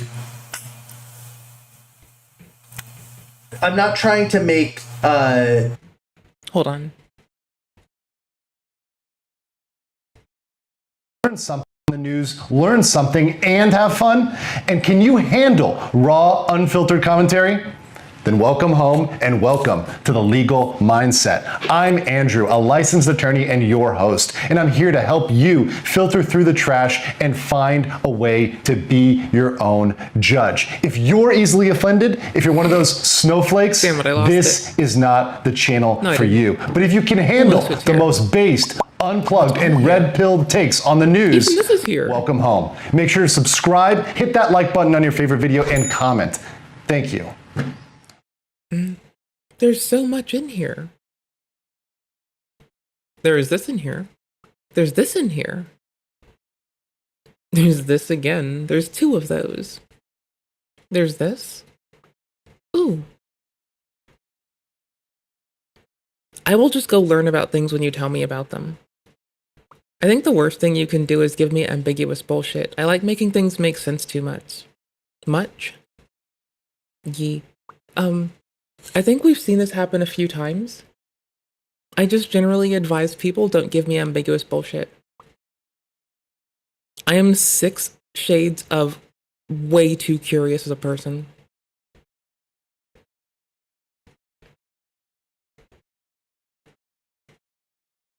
I still need to dig up so much more.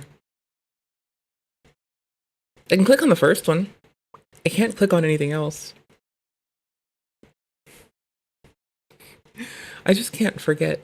And I do believe I've liked this channel's content so far. They weren't ever polarizing. I was really critical of other people being polarizing around Lame Duck, especially. And they were never exceedingly polarizing. They were always quite really fucking reasonable and based. I really liked that about them. Hold on. I got you. Boop-a-doop. I'll give you their thingy doodle. It'll be fine. Like, I've seen them on YouTube. I don't know about the rest. And I'm only a little bit... I'm only keeping up with them a bit now. I have also been, like, as you can see, I've been in Cryptid Land. Clearly I have good taste. Not only this Cryptid Land. Off stream, I can watch lost tapes again. My living off of this.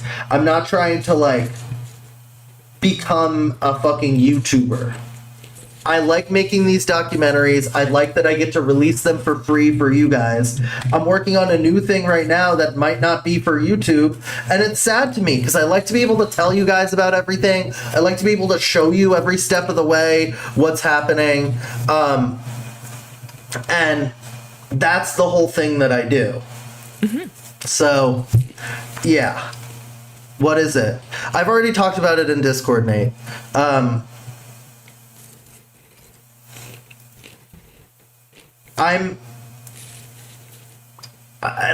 not gonna talk about this much more. I'm not gonna, like, this was the time you got to see me, like, go live and rant about all this bullshit. I didn't even get to talk about how this meme copium guy went live for 6 hours. Went live for 6 hours to talk about me.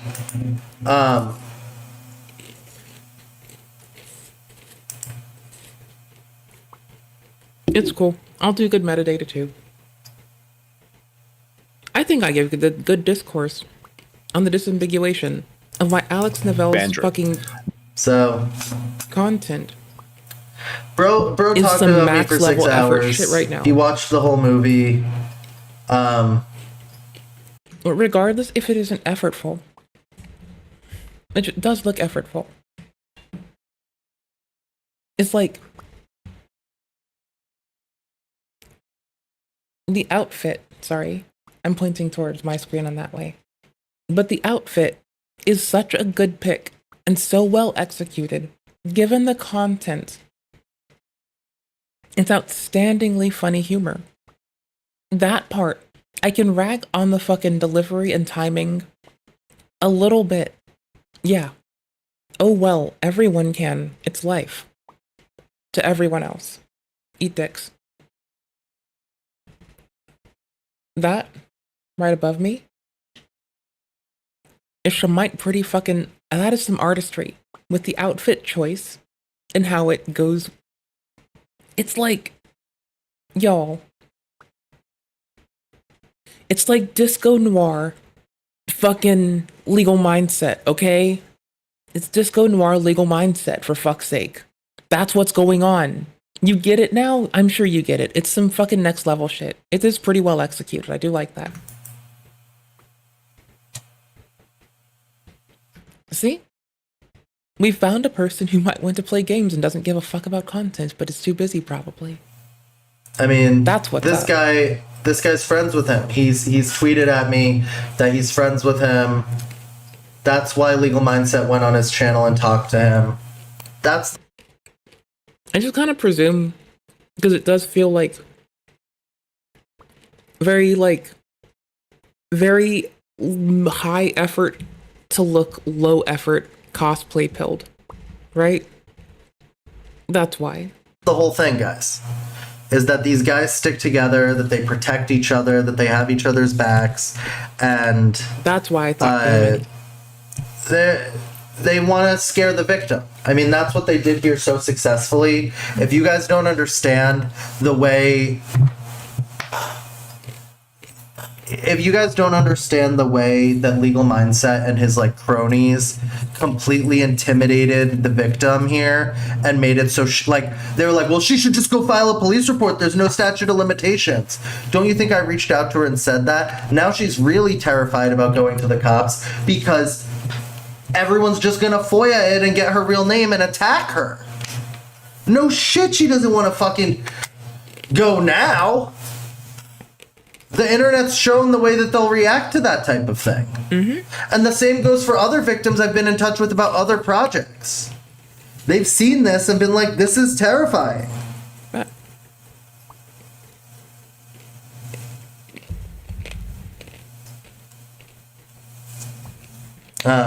So that's where we land on everything. That's the story. Any final thoughts from chat before we close out today? I think I've been vocal with them. final presses, any questions to make me go, oh, you got me. I'm so. You should make a documentary about Kick. Phil, no. I know. I'm going to do the push-ups. I'm going to do all the things. I know. I'm going to get it done. I'm going to get it done. That's good for your fucking let's hit it from the store site. Let's get it. Rip 3 Paw. Nate, you're right. No more IRL docs, that's why. You just can't accept That's probably reasonable. Yes, you're coping and seething. Well executed, 10 out of 10. Scalding, and now you are molding and coping. It's a nice chair. Coping so hard. I love the mesh back one. Everything else feels annoying. Oh hey, well extended back, holding that core. Your arms are held like a bitch. Fix your arm. Fix your arm. Fix your arm. Your arm's held like a bitch. Fix your arm. Your arm's held like a bitch. Fix your arm. Fix your arm's held like a bitch. Fix your arm. Please. Your arm's held like a bitch. Please fix it. God fucking damn it.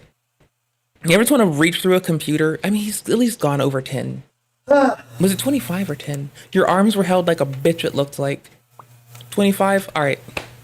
25. Let's get it. Good on you. I'm bitchy, but you're good 25. On you. I know someone else sent 25. I'll do another 25 in a sec. Oh, before I close out.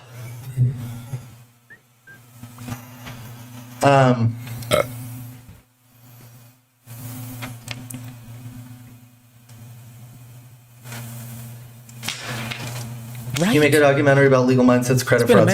I don't think you understand what a documentary is, bro. I'm not doing any more IRL, any more streaming documentaries. I don't want to. Wild.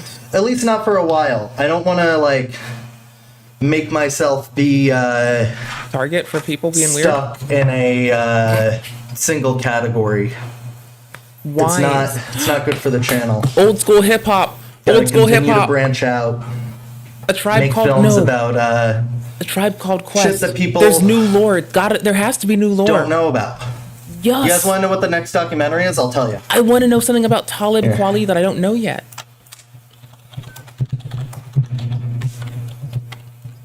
Do you guys remember this band?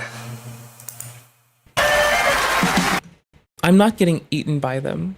I'm also a YouTuber. You're gonna have to like actually engage with this person's content if you want that bit. Sorry.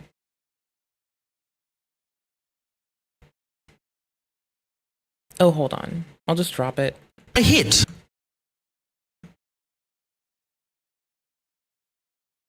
Facebook video.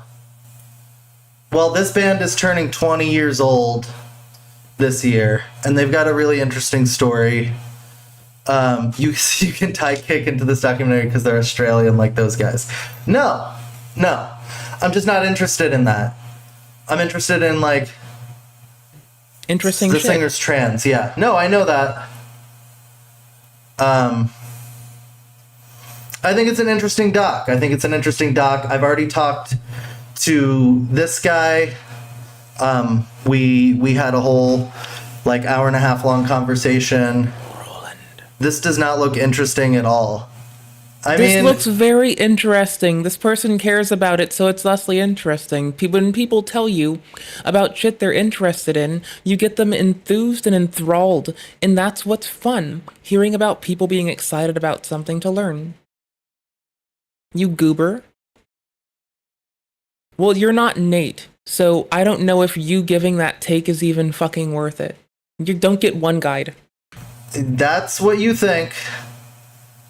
I think you guys are all IRL people, and I think like obviously something like this might not be interesting to you, but it's way more interesting to like a streaming platform, for example, that it's like this comedy band that's turning 20 years old, and they have this famous song that has 89 million views on YouTube, and then 49 million views on another channel.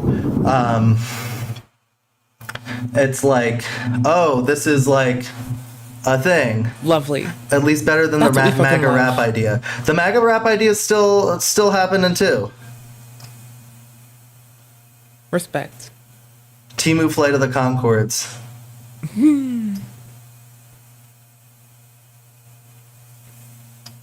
This might not have people feel flighted and unite against you for once. Yeah, I think that's the whole slighted and unite against me for once. I mean, I still think that this is the story of someone who feels slighted. If you did, and you know, tit for tat for the art for what it's worthwhise. I do see the whole meeting non-substantive bullshit with non-substantive bullshit for what turned into an hour and 45 minutes as what my mother may have called as an idiot filter, as an appropriate means to dissuade from people engaging with the content. It is fucking annoying, but I kind of like it. That is some artistry. That is some bullshit artistry at that part. The rest of it's nice artistry. That part's some bullshit, man. But you know what? It did get more, like, it got real at the fucking end of, like, I don't know if this chunk is because the stream cut off and I got like a chunk after it. I don't know if it was deletion. I don't know what the fuck happened. We're here. This part hit. Actually having to restart the stream hit. That was fucking did a doc nice. on Kick. Maybe you could persuade Kick to pay you for it and post it on the official site somewhere.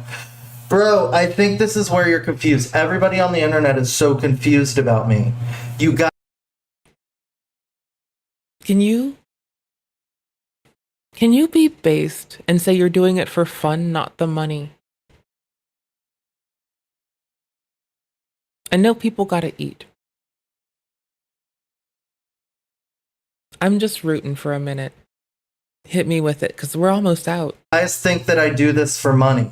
Oh, you I guys fucking think that love I you. make these What a fucking documentaries motherfucker. because I want money or I want clout or I want attention. G-fucking-G. Because you can't understand in your brain why someone would go through this much effort to make something.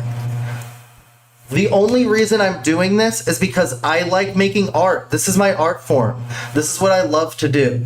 So, like, you just said that you mentioned because you won your next I like taking things apart and looking at how they work. stock on a streaming platform. This is just what I like to do.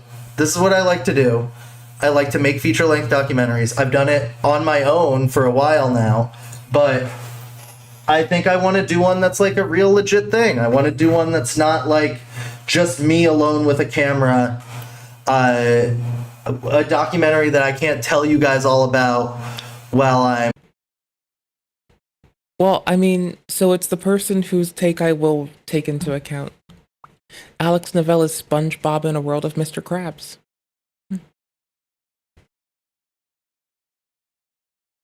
Yeah, I can only hope that the rest of us just don't, like, that we can at least go put on a good, like, Patrick, Sandy, homunculus. Editing it, you know? Something that won't be on YouTube in the end. Something that won't be on Kick or YouTube. Something that will... Film festival. That has legs and has, you know, this well-rounded story that you guys don't fully understand because you're not, like, film people. But there's a story, and a story kind of... You want a story to be shaped like a fat guy. You know what I mean? I saw the presentation a mile and a half out. Everyone can eat my asshole. You want it to have a really big butt and a really big belly and a huge middle to it. You know, you want it to be a fat guy. The nuclear fusion reaction in the sky is starting to poke through. Well, fuck, brother. You want it to have structurally sound structure to it, but big juiciness to it in the middle. What platform is it going to be on if it's not YouTube? I don't know because I haven't made it yet. But, like, I don't know. I've made docs that are on HBO before. I've made docs that are on Netflix before. So maybe one of those. Who knows? It's not... You guys don't understand how filmmaking works. They're like, you don't just, like... The way you make a movie is not just like, okay, I'm... No, I was on the presentation observation tip for a hot minute.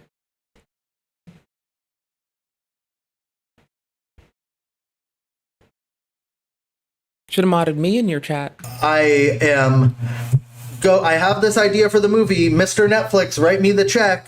It's like you make the movie, you do a lot of development work, you find a production company to help you produce it, and then you go and take that produced film around festivals, and then eventually it lands on a streaming service. It's not like a Netflix. And that is where my sampling and archival of it kind of cut off. So sorry to anybody who feels let the fuck down. That's 71 bytes. This is 9 megs. Set deal beforehand. So I will make something cool. I'll make something really fun that you guys will like. I'm gonna do stuff on. And that ends my chunking of it and all of the available bullshit that my bitch ass did for archival. So I guess that either my Steam Deck might gone to sleep. I don't fucking know, man. Fight me. Into subjugation, and by subjugation I mean existing mother joined story. Which, no joke, if you hear people talk about, they're like, oh yeah, that's the one where they made him like a sympathetic character. And if by sympathetic you mean they took him from being just like a goat head demonic depiction into a creature with beliefs and ideas, then sure. But no one loses. The number of people I see who... No one loses, but I win for referencing Wendigoon at the start, my dudes. Who read this story and are like, oh, was Satan the good guy? Is phenomenal. Like, if you look up any academic source about Paradise Lost, you'll find something that's like, was the devil the protagonist? Is this story a critique of heaven? To the degree that whenever I finished reading it and then was reading these articles, I'm like, did I miss something? And I go back and I read parts of it and I'm like, no, everyone's stupid. Got it. Because everyone looks at Satan's arguments whenever he's like, what if we were equal to God? What if we had the power of God? Oh, what if tyranny is heaven, better to reign in hell, blah, blah, blah. And they're all like, this guy raises some good points, which I don't know if we read the same story, but Satan invented, death as well as the word bad. Like, bad may have been a concept, but it didn't exist yet. And all the analysis for this story are like, oh, well, maybe he was rebelling against tyranny. I mean, to be forced into subjugation, and by subjugation I mean existence. What a horrific state to be in. Like, I don't know if you knew this, but Satan was lying the entire time. In the flashback, we're shown that he directly despised the Son of God and was jealous of him, and everything he did was just motive for that. He didn't look at the socio-economic factors of heaven and decide that there needs to be change. He felt envy and he convinced others to follow that envy. And even if there was like some problem, which there wasn't, but even if you feel like there was so problem, is inventing bad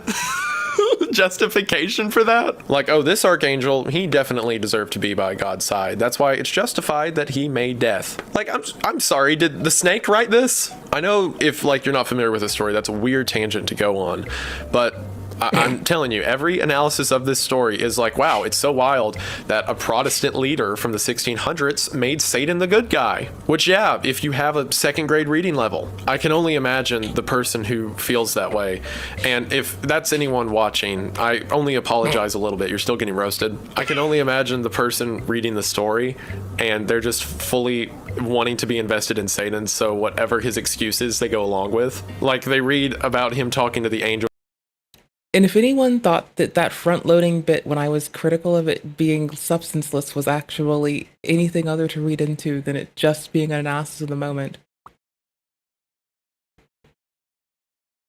can I just, like... I can only imagine the person who feels that way. And if that's anyone watching, I only apologize a little bit. You're still getting roasted. I can only imagine the person reading the story and they're just fully wanting to be invested in Satan. So whatever his excuses, they go along with. Like, they read about him talking to the angels and being like, we can be as powerful as God. And they're like, that's a good point. And then whenever he's like, we should destroy humanity because that's worth it, they're like, wow, what a great point. And then by the end of the story, whenever Satan's just like, well, if I can't have Eden, no one can. I just imagine them like, yeah, same here, man, up top. Isn't the Got you, essence brother. of sin cool. Anyway, that's a weird rant to go on. I just thought I was I like crazy. it. Had to reread parts of the story. And no, I'm the only one who's sane, and you all are crazy. As with I'm most sane of my with you. videos, I am the one who is definitely not insane, and I'm well aware of everything that's going on and capable of myself, and that's why you'll see several more conspiracy and rabbit hole videos in the future, because I am well adjusted. And hopefully you enjoyed this well adjusted content. I know I enjoyed Indeed. making it, and I just want to say thank you for watching. I've always been interested in this story, just the concept, the Garden of Eden from Satan's perspective. It always interests me. And I think it was, I don't want to say divine, that's a little too much. I think it was beautiful. And I love a lot of the imagery and the ideas presented. And again, I don't think of it as like, Bible or anything. I would never like preach from it. But that doesn't mean I can't glean wisdom from it. And I think there was a lot of wisdom that went into it. And I love this story, and hopefully you did too. I don't know how it ranks compared to Divine Comedy. It's a different kind of setup, 6 out of right? 10. Because would change a lot. Divine Comedy is more so like like a classical epic, like 6 out of 10 wouldn't change a thing. I would put it on a 4 out of 10. I would change substantive chunks of it and rearrange history. And also, I would like to say that I side with the FBI on this one. Do not go to places where you're going to see 40% of the people forced into a profession be children. Do not ever do that. Character going through and observing this world around him, whereas this one's more of a straightforward narrative. And I like both for different reasons. There was a lot like, I condensed this down. I know looking at the timestamp, you don't think I condense this down, but I condensed this down a lot. There are a ton of long monologues and dialogue scenes. But I still enjoyed it. I thought it was great, and obviously you saw at the end how it affected me. I also wanted to mention that there is a sequel to Paradise Lost that was also written by John Milton called Paradise Regained.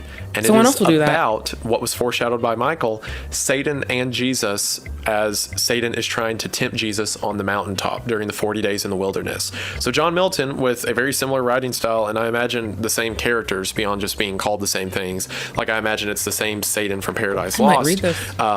About him trying to tempt Jesus whenever Jesus was a human on Earth. I think that would be fascinating. So we'll see how this video does. We'll see if you all enjoy it. Hopefully you do. Very much so. I hope I liked this before, because I loved this. And if you all want to see Paradise Regained, let me terrible. know, and I will take a look at it. I love these biblical fan fictions as established. But I love this story. It was great. I understand why it's a classic. It definitely deserves its place. The artwork's incredible, and I loved every aspect of it. So, thank you all for watching. I bet you detest those people that think that Machiavelli's The Prince is not satire as well. Some people take that shit as edict. It's weird. Again, check out the Kickstarter. That is continuing to go. Hopefully we can get it closed up here. We've got 2 weeks left on it at the time of recording. So hopefully we can get that finished. You all can get your rewards, and we'll be able to make some cool stuff. But for now, I just want to say thank you for watching. I hope that you enjoyed, and I will see you in the next one. I parrot the same sentiments. I'm getting the fuck out of here. Y'all know what I'm going to do. Genuinely, thank you for your time. I appreciate you all oodles. I'll be uploading the end of this when I had to restart the stream, because that's the reasonable part, and I'll just link to the stream of the original one otherwise.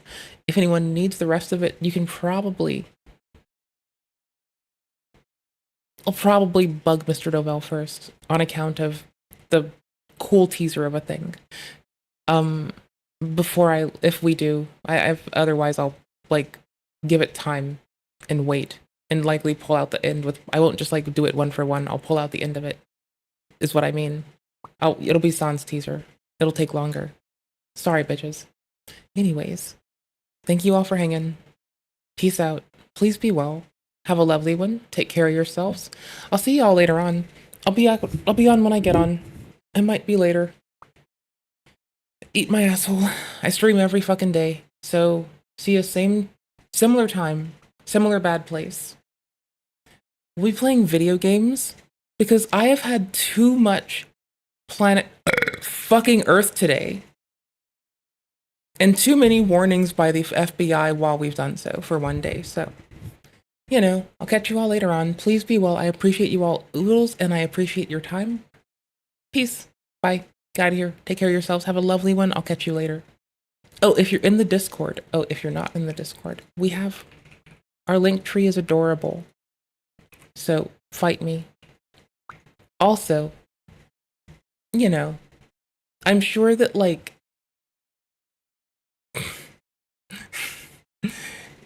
you won't be able to be as trolly as you are on Mr. Novell's. However, I'll talk about video games and Souls-likes with you. Oodles at that. I'll talk about lots of Souls games. I keep posting about them because I like them. That's my interest. Morning. How are you? I'm gonna get offline. Do you want to play video games? I'm getting offline, but we can play video games. Alright. Bye, y'all. Take care. I'll message you on Discord, bye. I'll message you in general about video games. We're gonna encourage people to use the Discord, because we're based